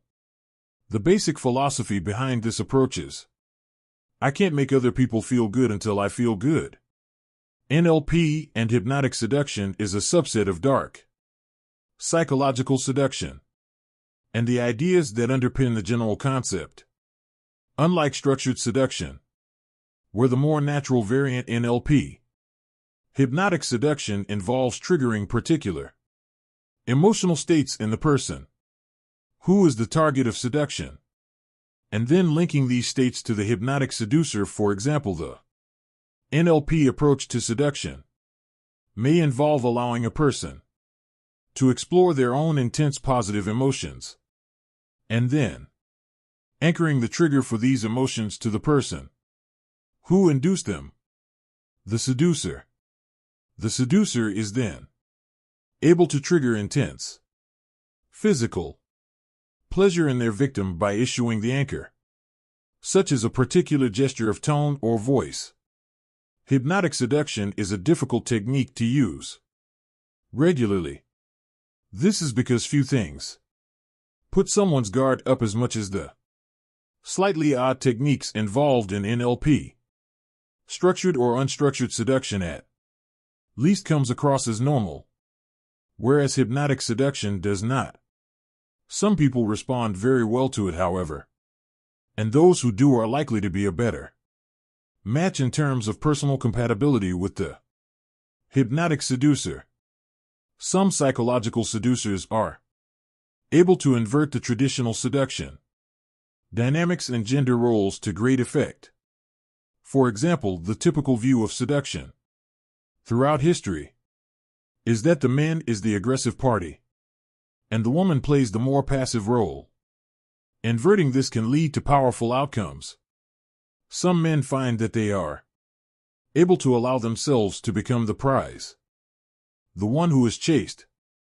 This inversion of the expected norm can lead to a refreshing change from the mundane routine of dating for everyone involved.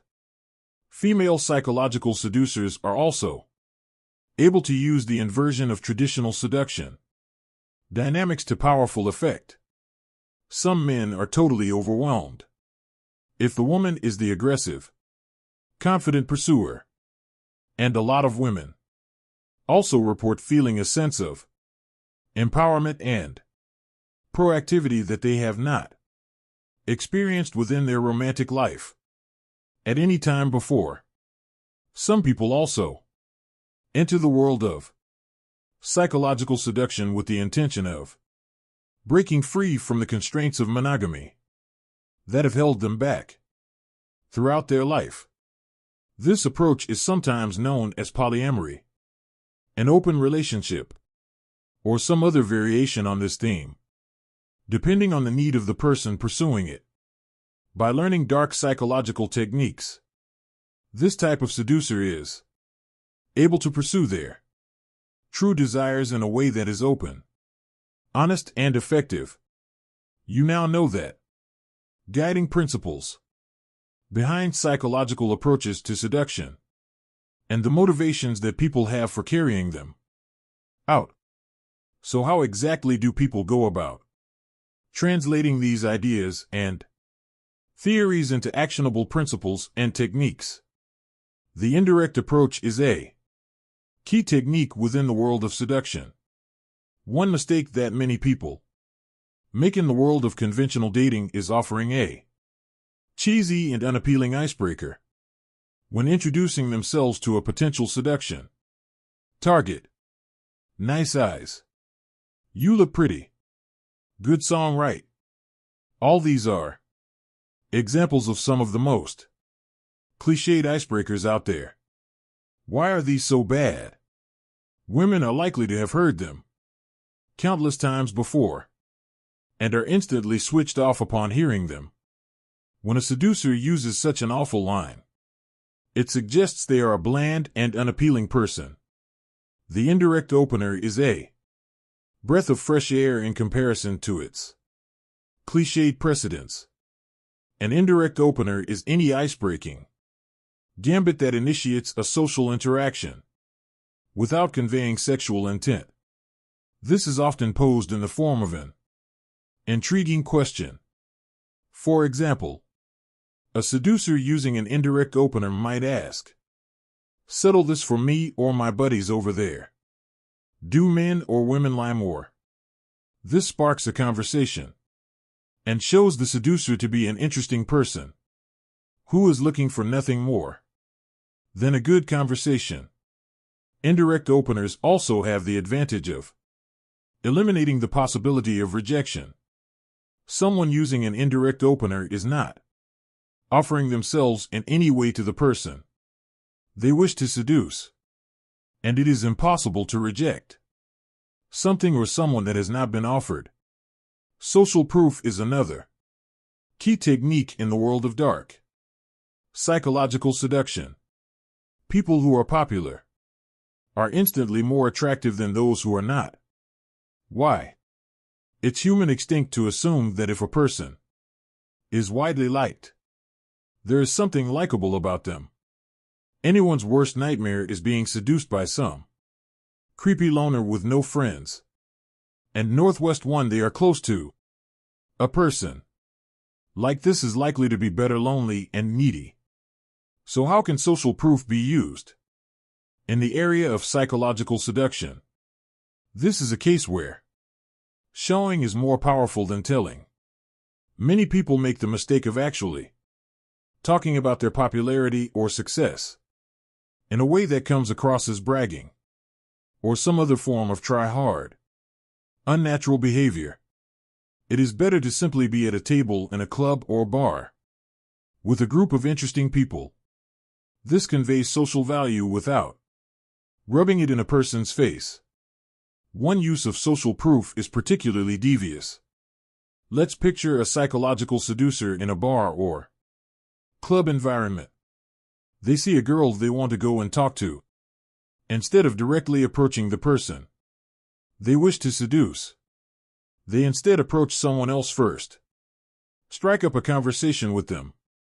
Move over to their original target and begin interacting with the originally intended person. This removes the perception of loneliness that would otherwise exist. It can also spark a little jealous rivalry between the two women. Being something of a challenge is a dark psychological technique outside of the grasp of most conventional daters. Most people make the mistake of being too keen, too eager, and too available. An example would be a man who calmly waits while some girl in a bar ignores him completely, or a woman who puts up with some form of disloyal or disrespectful behavior from the person they are with.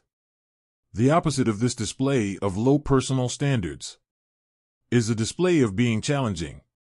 This can take numerous forms. One technique that makes use of the challenging principle is to walk away from a seduction target, if needed. For example, if the target is being cheeky or sassy, the seducer can playfully say, "You're done," and turn to walk away. Most times the target will be wowed by this unconventional behavior and enjoy interacting with a person who has standards and self-confidence. Another way of being challenging is by using carefully chosen playful teases during the course of an interaction. Most people, when trying to seduce someone, are excessively positive. They offer compliment after compliment, laugh at all the jokes they hear, and generally do everything to imprison their own perception within the confines of nice but bland. By throwing out a playful tease, the seducer offers a fun emotional spike, which draws in the person they wish to seduce. One of the main motivations behind human experience is to seek out that which is new and exciting. This is particularly true within the world of romance, where most people are looking for something fun and exciting. There is a reason that cliched lines and dating profiles are such a universal punchline, because they are boring and don't actually work. An antidote to the disease of blandness is learning how to stand out in a good way. The concept of standing out in a good way can be put into practice by first considering what everyone else is doing wrong. Once this is clear, the seducer should consider how these wrong actions would make the seduction target feel. Once this is understood, the seducer can put the pieces together to answer the question of, how can I do things differently from everyone else in a way that would make the other person respond well? Some of the most common ways of standing out in a good way include dressing a little better or a little more interestingly than other people in the venue. For example, if a place is very casual, dressing up very slightly can be a huge advantage. No one is suggesting you wear a tuxedo to a sports bar, but making a little extra effort can be very powerful indeed. Establishing a frame of leading is another useful technique. In the world of psychological seduction, most people are happy to be led. Indecisiveness is one of the least attractive qualities in a human being. Ways of showing decisiveness and the ability to lead include physically moving around a venue, suggesting a change of venue, and not being afraid to disagree with something that is said. Many people, men in particular, make the mistake of behaving contrary to this principle by being an indecisive leaf in the wind, rather than a strong, confident alpha male who knows that they want in life. A natural extension of knowing how to lead is knowing how to close. Spend some time talking to the women in your life, and they are likely to share many stories of men who were wishy-washy and indecisive when it was time for the first kiss, first sexual encounter, or some other romantic milestone. Hesitation on the part of a woman can also be off-putting for men. Think about it. Who wants to be with someone who doesn't even know what they want? Decisiveness and the ability to take action are key components in ensuring a psychological seduction goes as intended. Some psychological seducers are actually able to harness dark psychological traits, such as elements of psychopathy, in pursuit of their romantic games. One of the trademark features of a psychopath is an ability to not feel fear when interacting with other people. Most men and women are paralyzed by fear, and specifically the fear of rejection from someone they are romantically interested in. A specific technique exists that can be learned from the example of fearless psychopaths and used to overcome this fear. So how exactly does a person overcome their fear of rejection? Simple. By being rejected time and time again and realizing it is not actually that bad. Over time, psychological seducers learn that it is always better to be the person who tried and failed than the person who didn't have the confidence to try. Taking action becomes its own reward, and the seducer loses their nervousness and hesitation. In the process, people who put this desensitization to rejection technique into action will start to realize that the less they fear rejection, the less it actually occurs. Being confident and calm when interacting with new people is one of the byproducts of this method. The more a person gets rejected initially, the less they will fear future rejection. This translates into actual success and less rejection in the long run. Try it and see. Chapter 10. Case Studies. You now know the main ideas behind dark psychology and the way these ideas are applied in a variety of situations. This is powerful, but on its own not enough. By taking the time to learn about dark psychology through the analysis of real-world case studies, you will see the ideas in this book brought to life. The case studies are also eye-opening, fascinating tales in their own right. They offer an insight into some of the most psychologically rare types of people this planet has ever produced. Each case study is laid out in a way that is as useful as possible for a budding disciple of dark psychology. Factual information relating to each case study is provided before psychological insight is extracted and simplified. Each case study will then be directly linked back to the dark psychology found in this book to allow you to understand it in a richer and more meaningful way. The cases contained in this chapter are the most extreme examples of dark psychology throughout human history. They are presented not to be glorified or even judged, but instead learned from. The final testimony of Ted Bundy. Ted Bundy was one of the most notorious serial killers in the history of the world. His story is that of a textbook psychopathic killer. In many ways, one fascinating aspect of Ted Bundy's story is the amount of material published on him and his crimes. Due to their high profile and Bundy's willingness to give interviews and offer insights with many such high-profile criminals, the level of hype and intrigue surrounding them often outweighs the actual gravity of their crimes. This is not the case with Bundy. No confirmed total of murders has been definitively linked to Ted Bundy. He was charged with 30, but has frequently hinted the total could be close to 100. No one knows for sure, and many analysts have speculated that Bundy himself had no idea of how many victims he killed. Due to the time Bundy spent on death row after being sentenced to death, a lot of material was produced related to Bundy, psychology background, and possible motivation behind his crimes. In addition to this, a lot of posthumous analysis has taken place that has sought to dispassionately examine the crimes and the men who carried them out in an effort to understand one of the most extreme murderers to ever be caught. There are many details related to Bundy's crimes that have gone on to be understood as absolutely textbook in the world of psychopathic serial killers, their motivations and their methods. We will now explore some of the more striking aspects of Bundy's crimes before analyzing this man and his life.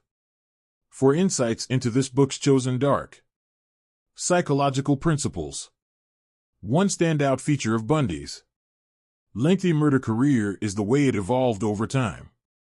Bundy himself stated that when he first started killing, he was sloppy and opportunistic, chillingly like other masters of their field. Bundy evolved his process over time. and became more elaborate, careful and methodological in the way he operated. It is hard to have a definitive insight into the mind of Bundy, because the man was known for disguising the truth as much as possible. He was frequently described as a changeling or shapeshifter, due to this ability to mask his true physical appearance with subtle but comprehensive misdirections, as well as his ability to offer whichever biographical red herring happened to serve his own purpose at the time. As skillfully as Bundy was able to conceal his true motivation, method and background, his deceptive ways provided invaluable insight into the nature of deceptive, psychopathic killers. The main lessons related to the dark psychology of Ted Bundy will now be summarized. Insights and links to dark psychology. Many books have been published aiming to understand and learn from the case study of Ted Bundy. Instead of spending hours laboring through such works, you can read the main insights that are concisely offered in this book to boost your understanding of dark psychological topics. Deception is one of the dark psychological traits that Bundy was a master of. This extended to his way of interacting with people, both during and following his crime spree. Bundy was able to deceive both physically and psychologically. Bundy clearly understood the power of perception and public image. It is an undisputed fact that many people who encountered him found him to be a charming and attractive man. This is a hallmark of psychopaths who are able to project the outward appearance of charm and desirability without any inner truth to that facade. The emotional coldness and detachment of men like Bundy become clear when you stop and consider that a human being was able to inspire attraction and comfort in his victims' moments before brutally assaulting and killing them in some of the most sadistic and ritualistic crimes known to humanity. Psychopaths' ability to understand the motivations and biases of those they manipulate is also apparent in Bundy's actions and words. Nothing illustrates this better than the interview Bundy gave to moral campaigner James Dobson the night before his execution.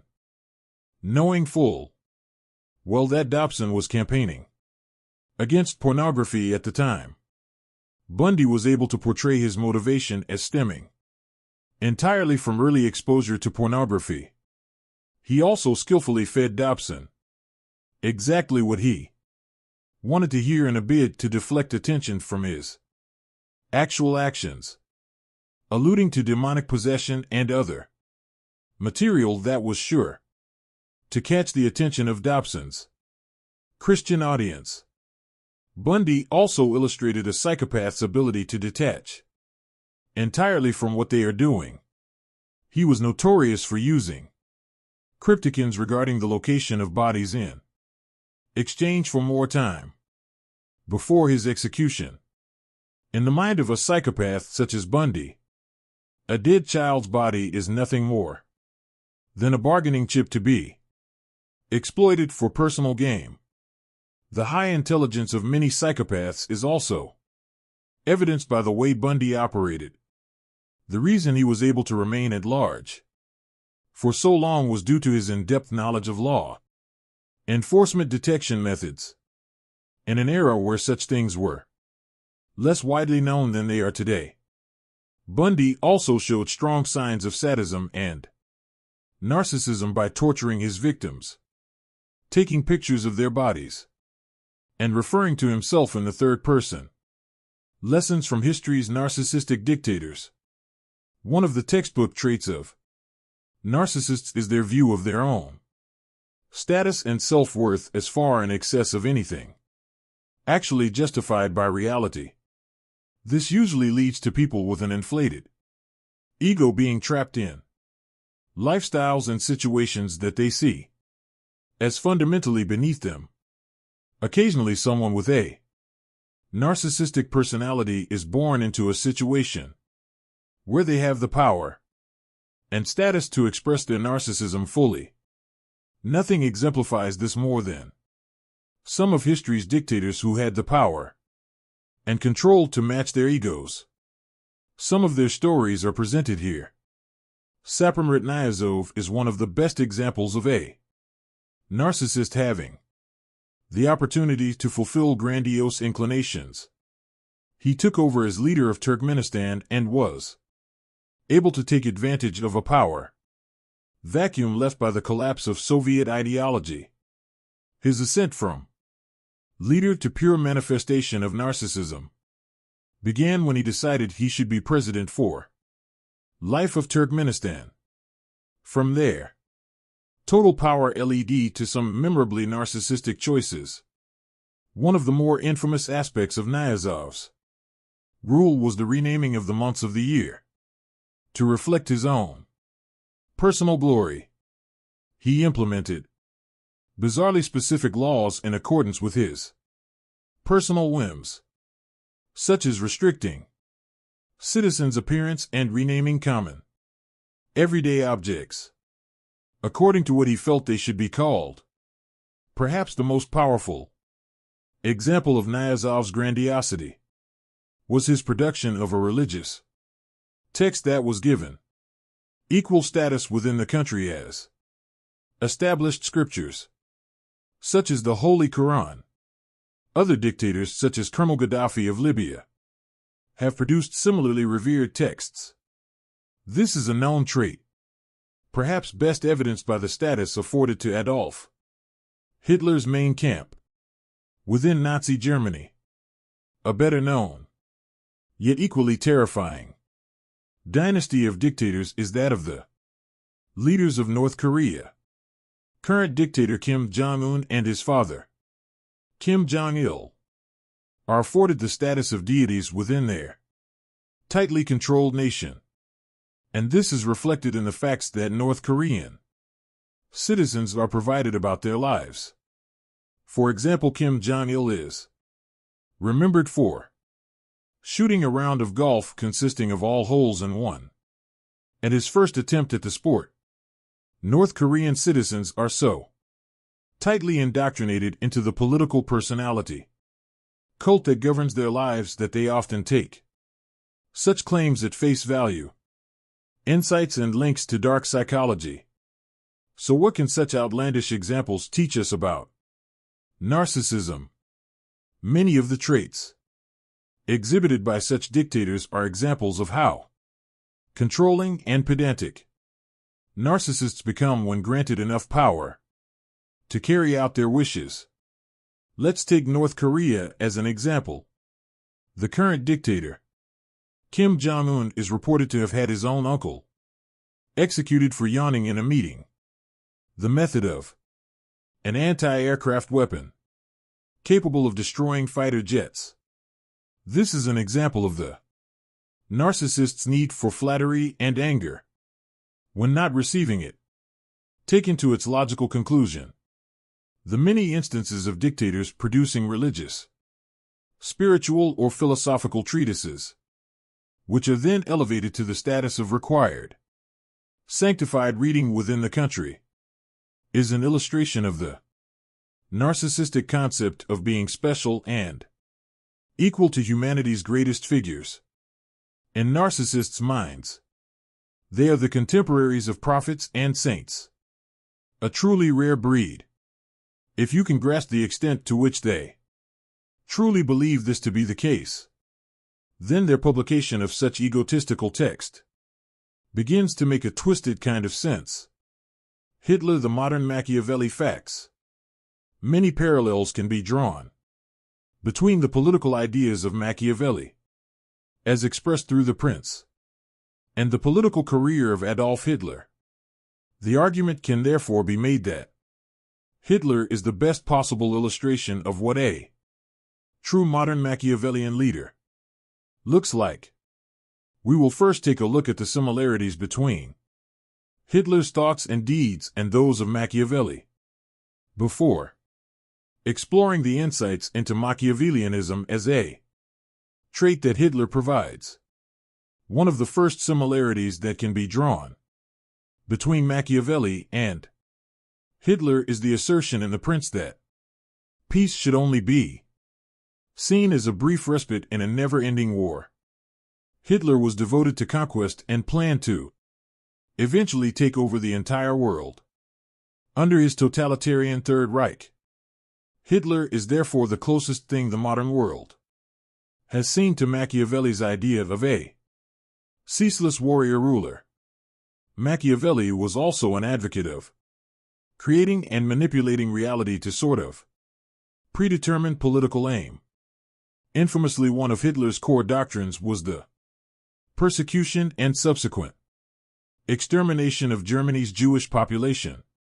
One of the key events that helped Hitler pursue this genocidal goal was the false flag operation known as the Reichstag fire.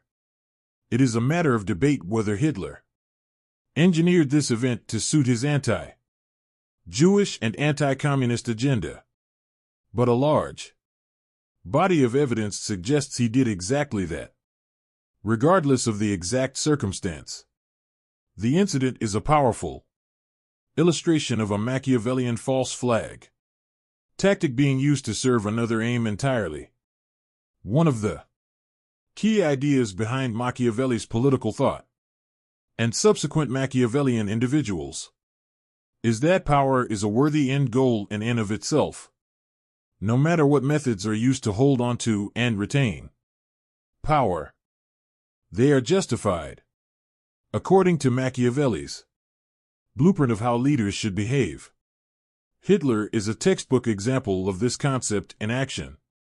Hitler knew how to manipulate the political system of the time, as well as the hearts and minds of the German people. There is a strong suggestion that Hitler may have escaped Nazi Germany and fled to Argentina to live out the rest of his days surrounded by fellow Nazi escapees. This is difficult to prove either way, but is a plausible illustration of never letting go of power, even in the face of apparent death. Perhaps the most significant and apparent link between Hitler and Machiavelli is the concept of it is better to be loved and feared. But if that is not possible, feared rather than loved, it is easy to overlook the kind of devotion, love, and even worship that Hitler was able to inspire in the German people of the era. History since World War II has painted Hitler as the epitome and embodiment of evil, the closest thing the earth has ever seen to an incarnation of Satan. At the time, though, Hitler was equally adept at triggering responses of love and fear. One needs only to watch video of Hitler's speeches to show the mixture of awe and terror Hitler was able to provoke. Insights and links to dark psychology. One of the key Machiavellian ideas to emerge from The Prince is the principle of not keeping your word, your promise, if it is not in your interest to do so. Machiavelli emphasizes the need to at least appear to be truthful, no matter what the reality of the situation may be. Hitler offers a true insight into how real-world figures with political power are able to carry out this concept. One trademark feature of Hitler's speeches was that they delivered epic and hard-to-implement promises that would never realistically reach fruition.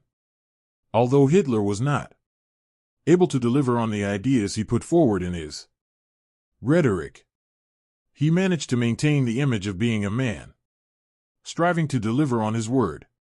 This is a clear real-world example of the Machiavellian theory of separating truth and public perception to powerful psychological effect. Another Machiavellian idea exemplified by Hitler was the consolidation of power and the elimination of threats. Hitler systematically eliminated anyone who opposed his quest to lead Germany back to its former glory. He eliminated absolutely anyone who stood in his way. Former allies, Holders of rival ideologies or ethnic groups. Hitler felt the need to rid Germany of this concentration of power, led to Hitler being able to exercise as much influence as he did. This shows that Machiavellian theory is in fact effective in practice, even in the modern era. A final insight provided by Hitler into the world of dark psychology is his use of an enthusiasm for sadism. This quarter of the dark tetrad is especially apparent in the way Hitler treated those forced into his concentration camps. The fates of these poor souls included torture, medical experimentation, and death by starvation or gassing. Brainwashing: how terrorists control minds. One of the main examples of brainwashing being used in the modern era is by terrorist organizations. Many people will assume this means Islamist extremists, such as Al-Qaeda and ISIS. But in actual fact, terrorists exist across the political spectrum. Violent terrorists might be motivated by their religious beliefs or strong political views, originating from either the right or the left of the spectrum. What all of these diverse organizations share, however, is their use of brainwashing tactics to recruit and retain followers. The power of such brainwashing cannot be overestimated. Countries from across the Western world are losing their young people to terrorists operating in the Middle East. How are such foreign organizations able to appeal so strongly? By using deliberate, carefully controlled brainwashing processes. One particular aspect unique to the modern world of brainwashing is the terrorists' use of the internet to support their aims and ideologies. Traditionally, brainwashing often had to occur in a physical context of close proximity, such as an occult headquarters or someplace similar. Thanks to the internet, terror organizations are able to reach out and make contact with people, regardless of where in the world they live. The high-definition propaganda videos released by organizations are another tool in the new high-tech world of brainwashing and indoctrination.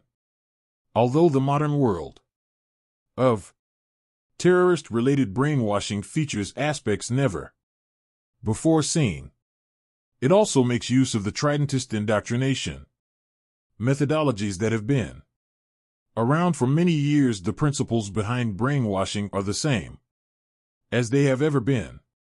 The terrorist organizations are just applying them in technologically innovative ways.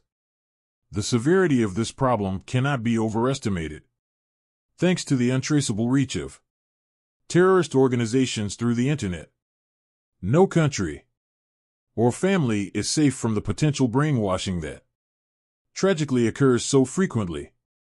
This can involve young people with their whole lives ahead of them, forsaking their familiar world to travel and dying in a foreign war.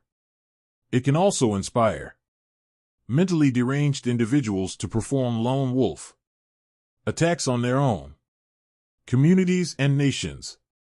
Insights and links to dark psychology. The modern use of brainwashing methods conducted through the internet provides an application of classic principles updated for the modern world.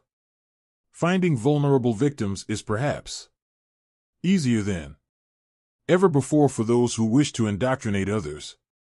Thanks to the social norm of young people sharing their lives online, it is easy for almost anyone, no matter who they are or what intentions they have, to track down a target that will be susceptible to terror's insidious influence. Thanks to the work of undercover journalists conducting sting operations, we have unparalleled insight into the current state of affairs regarding the brainwashing tactics used by terror organizations.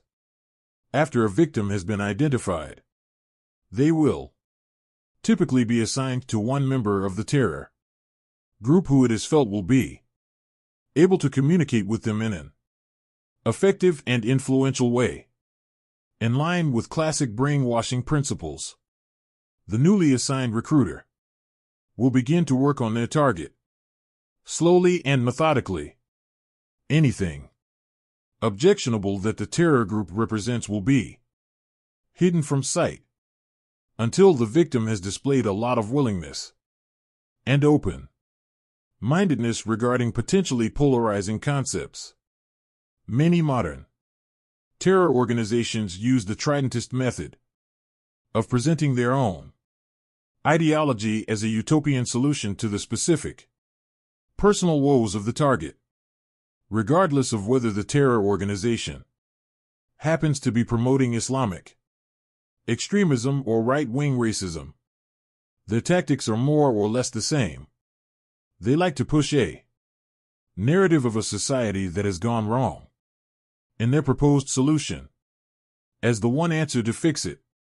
Such convincing portrayals are aided by the video and image abilities of the internet, which allow groups to put across a heavily biased version of life within their ideology. Much like classic brainwashing, modern terrorist efforts leave a victim feeling as if they are lucky and fortunate to have come into contact with the terrorist organization. Countless examples exist of young people with a lot to live for who, after being in prolonged contact with a terrorist brainwasher, end up expressing feelings of thanks and blessings for discovering their new outlook on life. It is a mistake to assume that modern terror groups and their brainwashing efforts are solely focused on the internet. This is not the case. Terrorists and other ideological extremists see the internet as one tool among many they can use. The end goal of most groups is still to make physical contact with the individual and make them an offline part of their world as well. It is often when the victim moves into offline contact with the group that the severity of the brainwashing increases rapidly. Modern terror groups are often aware that the utopian vision they have painted online will be rapidly exposed as patently false once the recruit spends some time among the group in person. For this reason, such groups are often quick to pressure the victim into establishing roots in the new world that they have chosen.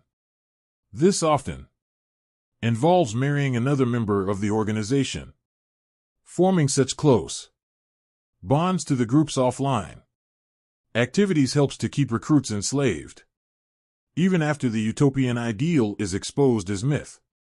Rasputin black magic or dark psychology. No series of case studies on dark psychology would be complete without an examination of Rasputin and all that the infamous mad monk represents. Rasputin is an interesting figure as the type of dark psychological power he wielded echoed far into the future and inspired many aspects of charismatic influencers that appeared later on. Who exactly was Rasputin? He was a spiritual figure who was able to gain influence over the ruling Russian elite of his era. Rasputin managed to project an intoxicating mix of piousness and sensuality that appealed to almost any side of a person. Rasputin needed it too. Those who were inclined to be influenced by religion were easily impressed by the monk's apparent powers of healing. Those who preferred the sensual pleasures of the world found much to admire in Rasputin's character. In that regard, also, perhaps the most devastatingly influential aspect of Rasputin's character was his ability to be both a devil and angel at the same time. Many aspects of Rasputin's dark psychological influence can also be found in subsequent users of hypnosis.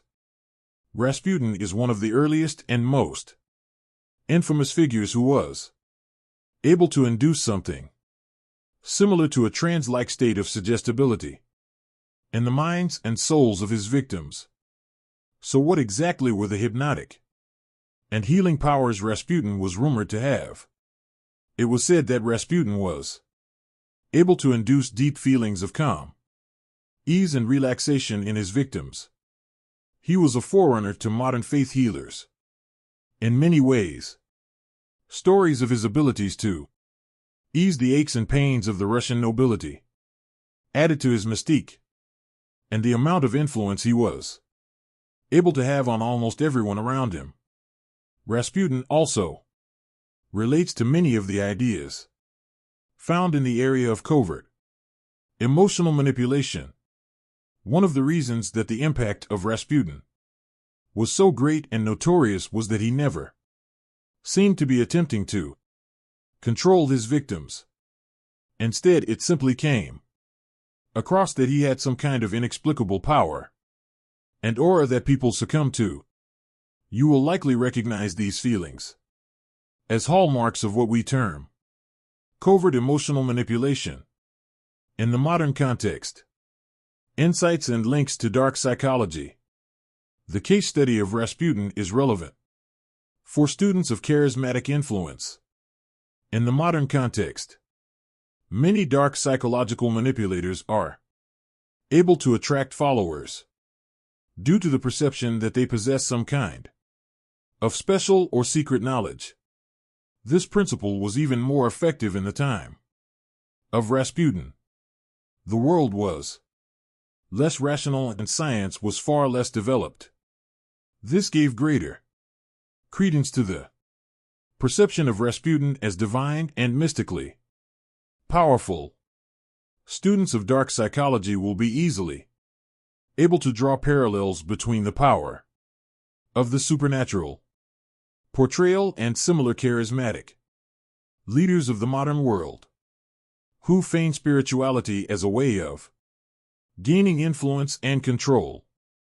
The link between dark psychological power and sexual expression is also clear with Rasputin.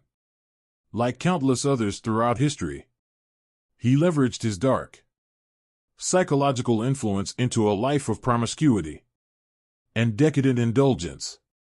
It is no coincidence that cult leaders across the world are often found enjoying their choice of followers, physically speaking.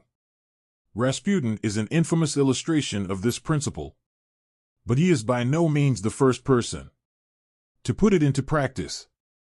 The CIA wants you to kill people. Culture facts. The fact that this case study even exists is shocking. When we talk about culture, what is it we are discussing? No less than the CIA's own prolonged and intense attempts to understand and develop mind control techniques. This may well sound like the ramblings of a paranoid individual wearing a tinfoil hat, but it is anything but. Conduct your own research into culture, and you will see that the program was very real and very severe. By learning lessons from it, we are able to see that even the most civilized nations recognize the power of brainwashing and attempt to use it for their own ends. If the idea of a secret CIA program into mind control is hard to believe, then the details of the program are even more so. The CIA attempted to develop, test and understand a wide range of mind control techniques, including those that are purely physical, such as sleep deprivation, those that are psychological, such as identity erasing, and those that are pharmaceutical, such as truth serums and other drugs. At least a research program of this type would have been carried out in the most proper and ethical way possible. Right? Wrong. The program was totally illegal and unethical. How unethical? The administration of LSD and other substances to unwitting and unknowing U.S. citizens was a hallmark of the program. Some of the unproven aspects of the culture program are the most disturbing of all.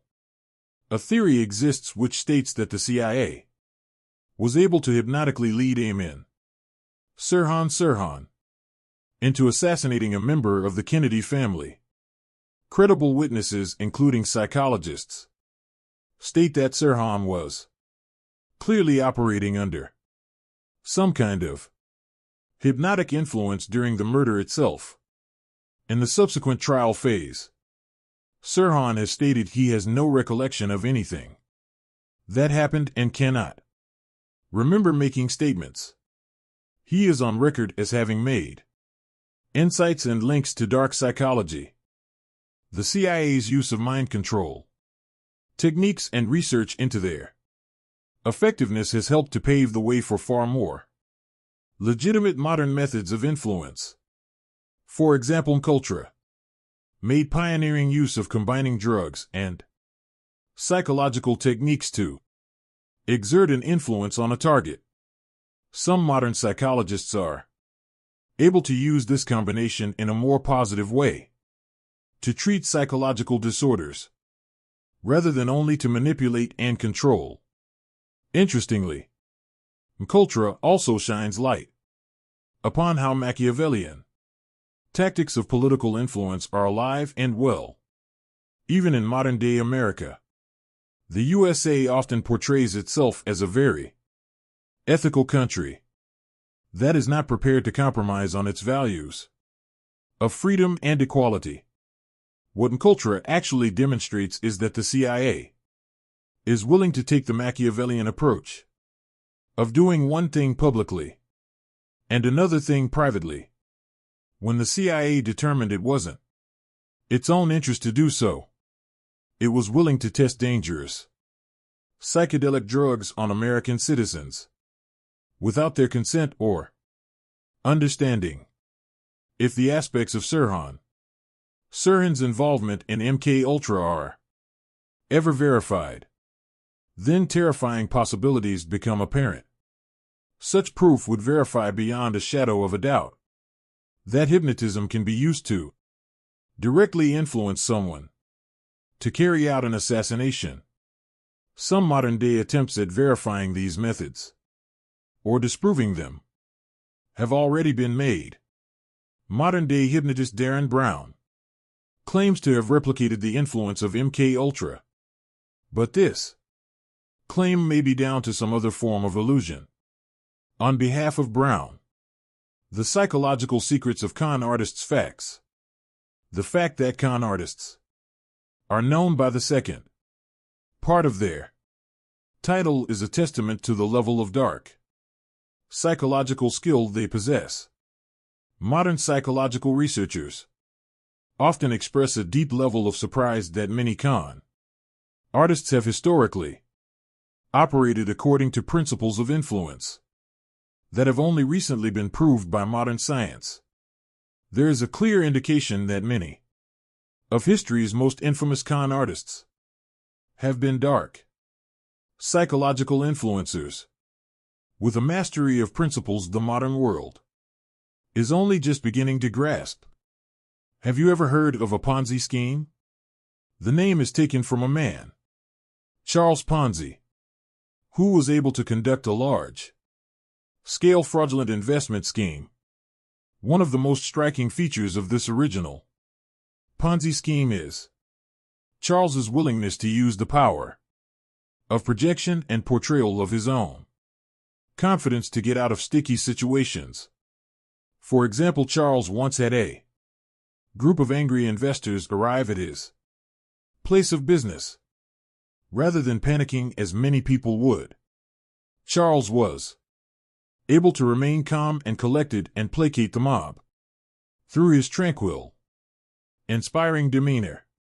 Faith healers share some similarities with Charles Ponzi insofar as they prey on their victims' vulnerability to serve their own names, whereas Ponzi made use of his victims' desperation for money and financial success. Faith healers take the more deplorable approach of exploiting someone's sickness and misery, coupled with their victim's desire for religious experience to manipulate them. The ramifications of Encountering a fraudulent faith healer can be very serious indeed. Many stories exist of people who have believed they have been healed as a result of contact with a faith healer. As a result of this apparent healing, they stop taking medication or do something else medically risky as a display of trust and belief. Sadly, people have died from taking these risks. Another infamous con artist from the pages of history is Gregor McGregor. He is only of the earliest known examples of someone selling things that don't exist to rich people. If you have ever heard the stories of con artists selling landmarks like the Eiffel Tower or Brooklyn Bridge to naive folks with wealth, Gregor McGregor is the godfather of this type of con. McGregor operated by insisting he was nobility from a group of islands that did not exist. He would recruit people with wealth to fund expeditions to these islands, knowing full well they weren't there. This is interesting. But how exactly is it a valuable case study in dark psychology? The reason there is so much interest in McGregor is that he was so convincing to his victims and knew how to work their egos and psyches to a detailed and thorough extent that even after they had attempted to visit non-existent islands, they defended McGregor in the press. This is indicative of McGregor's advanced level covert manipulation abilities. Insights and links to dark psychology. There are many lessons on dark psychology to be learned from the con artists. Their ability to psychologically influence other people is such that even modern psychological researchers have expressed amazement at the extent to which con men made use of modern psychological findings before they were confirmed by science. The case of Ponzi shows the importance of finding a victim with a vulnerability, ruthlessly exploiting that vulnerability, and doing so in a way that betrays no doubt or hesitation whatsoever. Ponzi is a textbook example of how to increase the likelihood of a fraud, working out by simply coming across as confident, in control, and unworried at all times. Ponzi is also illustrative of the concept that the best con artists are able to keep their scams going for decades without being exposed. Faith healers offer an insight into the suggestibility of the minds of victims. These healers are convincing to the extent that their victims made detrimental medical decisions and even died as a result. Faith healers also demonstrate why so many people are susceptible to the influence of charismatic religious cults. When a strong spiritual belief is mixed with a real-world need, such as the need to find relief from an ailment, people can be driven to extreme measures. Finally, McGregor offers an amusing insight into the power of using people's own egos against them, despite the fact that his wealthy investors had been exploited financially, had their time wasted, and been made to look stupid in the process. They still chose to publicly defend McGregor. What is the dark psychological lesson we can take from this? If a victim is found who has high status and a high opinion of themselves, they are unlikely to admit they have been tricked or conned. They will not even admit the true state of events within their own mind. Interestingly, this is an example of how someone's narcissism can be used against them. Heavenly psychopaths are soldiers' secrets. Facts. Since the term psychopath became prevalent in the field of psychology, and also in the popular imagination, it has been associated with negativity. One of the earliest high-profile psychologists, Bowlby, linked the concept to a deprivation of maternal attention during childhood, and stated that such people would usually grow up to be delinquent criminals who were a burden on society. Andy McNabb is an intriguing example of someone with psychopathic traits who many would see as a good psychopath, if such a thing exists. McNabb was abandoned as a baby and fell into a life of petty crime before joining the army as a young man. He went on to rise up through the ranks and joined Britain's elite SAS Special Forces unit. Since retiring from the world of the armed forces, McNabb has become a successful author, playwright, and entrepreneur. Dr. Dutton is a leading British psychological researcher. He collaborated on a book with McNabb that explored the idea that psychopathic traits were actually useful in some situations. This concept is somewhat revolutionary as it explores the positive implications and advantages of an aspect of dark psychology that is usually maligned extensively. Dutton and McNabb were able to identify a few fields in which they felt the dark psychological traits bestowed by psychopathy would actually lead to a practical advantage. 1. Example is anyone who has to respond to an emergency crisis. Most regular people are unlikely to perform as well as psychopaths. This is due to the presence of fear in their mind, causing doubt and hesitation in their action. McNabb was able to explain that for a psychopath, it is possible to dial down the fear response at will. This allows psychopaths to operate calmly amid situations that would be too overwhelming for most people to handle. High-risk financial fields, such as hedge fund management, are another area that McNabb and Dutton identified as being suitable for psychopaths. One feature of psychopathy is impulsivity, and this allows for risky decisions to be made with little hesitation or fear. In the wrong context, this can lead to murders being carried out without a second thought. But in the right context, this can lead to millions being made on the financial markets. Insights and links to dark psychology. Many dark psychological insights can be gleaned from the work of McNabb and Dutton. Their collaboration is extremely beneficial to the world of dark psychology, as it combines the theoretical knowledge of a researcher with the practical experience and first-hand anecdotes of an actual psychopath who has used their traits to get ahead in the world in more than one field. This suggests that the way that the dark trait of psychopathy manifests in any given individual is largely dependent on the circumstances in which they find themselves. If someone is born with psychopathy and also lacks advantages and opportunities, they are liable to become a dangerous person, such as Ted Bundy. If a psychopath is able to channel their urges into a career that is suitable for them, then they are more likely to become a conventional success in life, such as Andy McNabb. How a cocaine-sniffing murder suspect created NLP facts.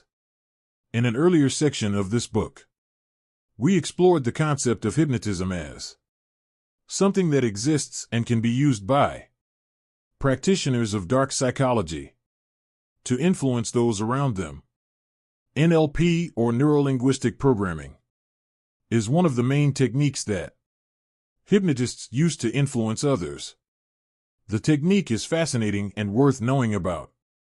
A case study of one of its co-creators, Richard Bandler, offers deep insight into the concept of hypnotic influence and other areas of dark psychology.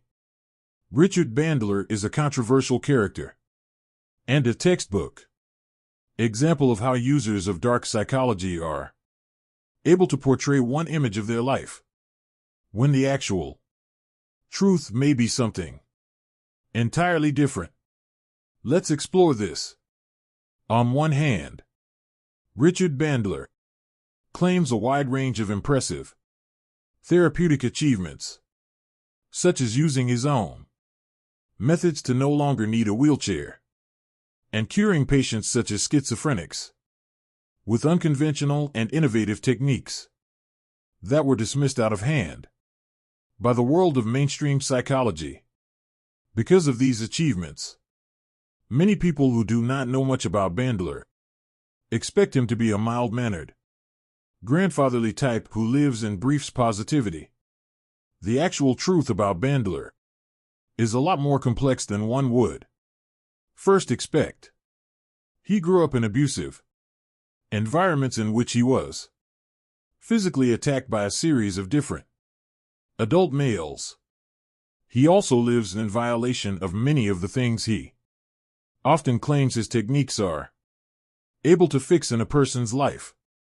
For example, Bandler claims his NLP and other similar techniques he has worked on are able to cure a person of the bad and unhealthy habits that plague their life. Despite this, Bandler smoked cigarettes for many years. Cigarettes were far from his only vice. Bandler is a publicly admitted past user of cocaine, an interesting trait for a well-known public hypnotist. Perhaps the darkest and most intriguing incident from Bandler's background is the murder trial he faced. What is undisputed is that a woman was shot using Bandler's gun.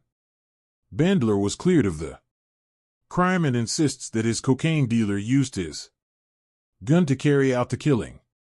When reminiscing about the incident, Bandler is more likely to comment on the time it took for the jury to clear him than the gravity and potential severity of the incident itself. Bandler's use of narcotics is interesting, as he is not the only high-profile figure within the field of psychology to do so. Sigmund Freud, the originator of modern psychoanalysis, was actually an avid cocaine user and insisted it was suitable for therapeutic use. These two men are textbook examples of how pioneers in the field of dark psychology are unlikely to be restrained by the rules of society, and instead determine what is and is not acceptable for their own lives. Insights and links to dark psychology. Many insights into the world of dark psychology in general, and hypnotism in particular, can be taken from the case study of Richard Bandler. Perhaps the most striking aspect of his character in life is his ability to inspire totally different reactions in people. Some people are extremely dedicated to him and volunteer large amounts of their own time and money to spend time around him. Others view him as one of the most dangerous people in the world, a drug user mixed up in murder, who happens to possess some of the strongest powers of influence ever witnessed. One thing that is certain about Richard Bandler is he is the master of the NLP concept of a reframe. When he is asked about his use of cocaine, he is quick to point out that he was more addicted to foods like candy and peanuts, and insists they were actually worse for his health. Taken at first glance, this insistence shows how Bandler is able to make a serious situation into a light-hearted, even rational situation by the use of a comparative reframe. Dig deeper, however, and you will realize that Bandler's cocaine dealer killed someone using Bandler's gun, and Bandler stood trial for this murder. Despite the severity of this situation and the fact it involved the loss of human life, Bandler is able to compare cocaine to peanuts. The story of Bandler is also a prime example of how skilled hypnotists and users of NLP are able to control the selective focus of the person they are manipulating. Bandler often manages to express his disdain for questions about his personal life, insisting that he has helped thousands of people over the years, and this is largely ignored in favor of his Personal vices. This argument also seems reasonable at first glance, but it loses its appeal once the fact of Bandler, smoking, drug use, and ill-tempered parting of ways with his NLP co-creator are remembered. Another area of dark psychology that Bandler is perhaps the master of: his undetected mind control. Countless examples exist of Bandler's patients who claim to have had life-changing experiences interacting with him that they don't understand, don't remember, and can't explain. To have such a profound influence on people without giving away any idea whatsoever of what's actually taken place is a signature feature of undetected mind control. Anyone who doubts the power or existence of this technique needs only to consider the power of Bandler and the endless testimonies that tell tales of his mastery, exposing the cult control methods. In the earlier chapters of this book, we explored how cults use brainwashing techniques in general to attract new members. We will now look at some case studies of specific cults and the techniques that used to gain insight into the ways brainwashing is applied to suit the agenda of a particular group. The Ku Klux Klan, or KKK, is a secretive white supremacist organization that is largely underground. Following its prominence in earlier decades, recruiters for the KKK tend to use classic brainwashing methodology adopted for their own aims and objectives. By looking at their usage of these techniques, we can see how the process can be adapted to fit a bespoke agenda. Like all brainwashing, the KKKS begins by finding a suitable target to brainwash. This will often be a young white male who is down on his luck. Some common targets for the group include men who have recently lost their jobs or experienced some other type of misfortune. The KKK recruiter will initially begin by avoiding any mention of the group. They will simply reach out to the target under the guise of a concerned friend and neighbor who wants to help out in a time of need. Slowly, the KKK recruiter will explore the grievances that their target has and begin to link these to other races. So if the recruit had lost their job, for example, the recruiter would slowly begin to make sure the recruit linked this to the presence of other races in America. Over time, the KKK recruiter will begin to explore overtly racist ideas with the recruit, but always cloaked with the cover of promoting white brotherhood and standing up for our own people. Depending on how the recruit responds to such concepts and whether the recruiter feels they will be a suitable and trusted member of the Klan, they may gradually receive an invitation to attend some Klan events, meet other members, and find out if the organization is something that is right for them. These earliest exposures are likely to be low-key social events such as BBQs.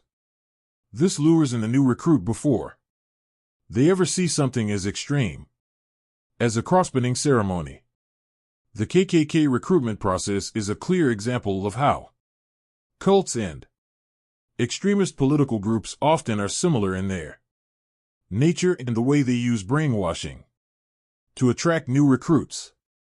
The People's Temple in Jonestown was another example of how cults often have a mystical dimension that attracts followers and causes them to carry out extreme acts. Jim Jones was a charismatic cult leader who managed to amass land, power, and influence to a terrifying extent. Just as the KKK blurs the lines between a cult, political group, and terrorist organization, Jonestown was a group that featured a mixture of extreme left-wing politics, messianic obedience to Jones, and vague spiritual notions such as Suicide and reincarnation. The methods of Jim Jones are yet another testament to the power of graduality in the brainwashing process. Jones would initially gain the interest of potential recruiters by exploring what seemed like rational political ideas and judging their support for alternative concepts such as the Soviet system. Initiates to the organization slowly surrendered their sanity and freedom, leading up to the shocking final act in the group's demise. Jonestown ended in a way that is tragically common to cults: mass suicide. After imploring his followers to carry out a political assassination, Jones led his organization in a mass suicide. Mothers administered poisoned Kool-Aid to their babies, and Jones himself put a bullet through his brain. Jonestown is a clear warning of the extreme danger that dark psychology represents.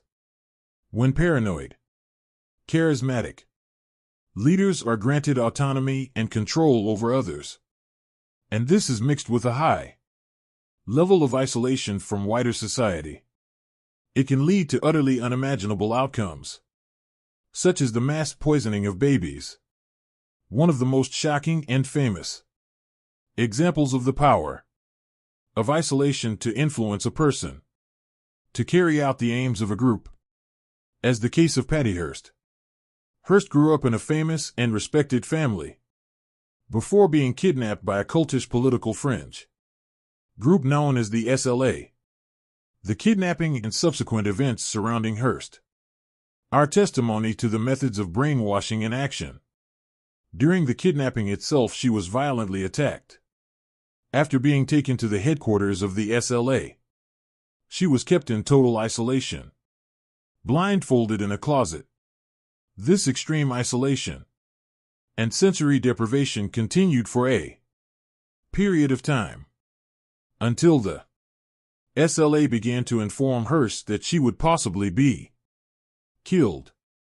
Gradually, the group began to allow Hearst to join in with political discussions, and she was eventually given the choice of joining the group. Only after confirming this was her choice was she allowed to remove her blindfold and lay eyes upon her captors. After her allegiance was declared, Hearst began to suffer extreme narcotic and sexual torture in the form of rape and drug use.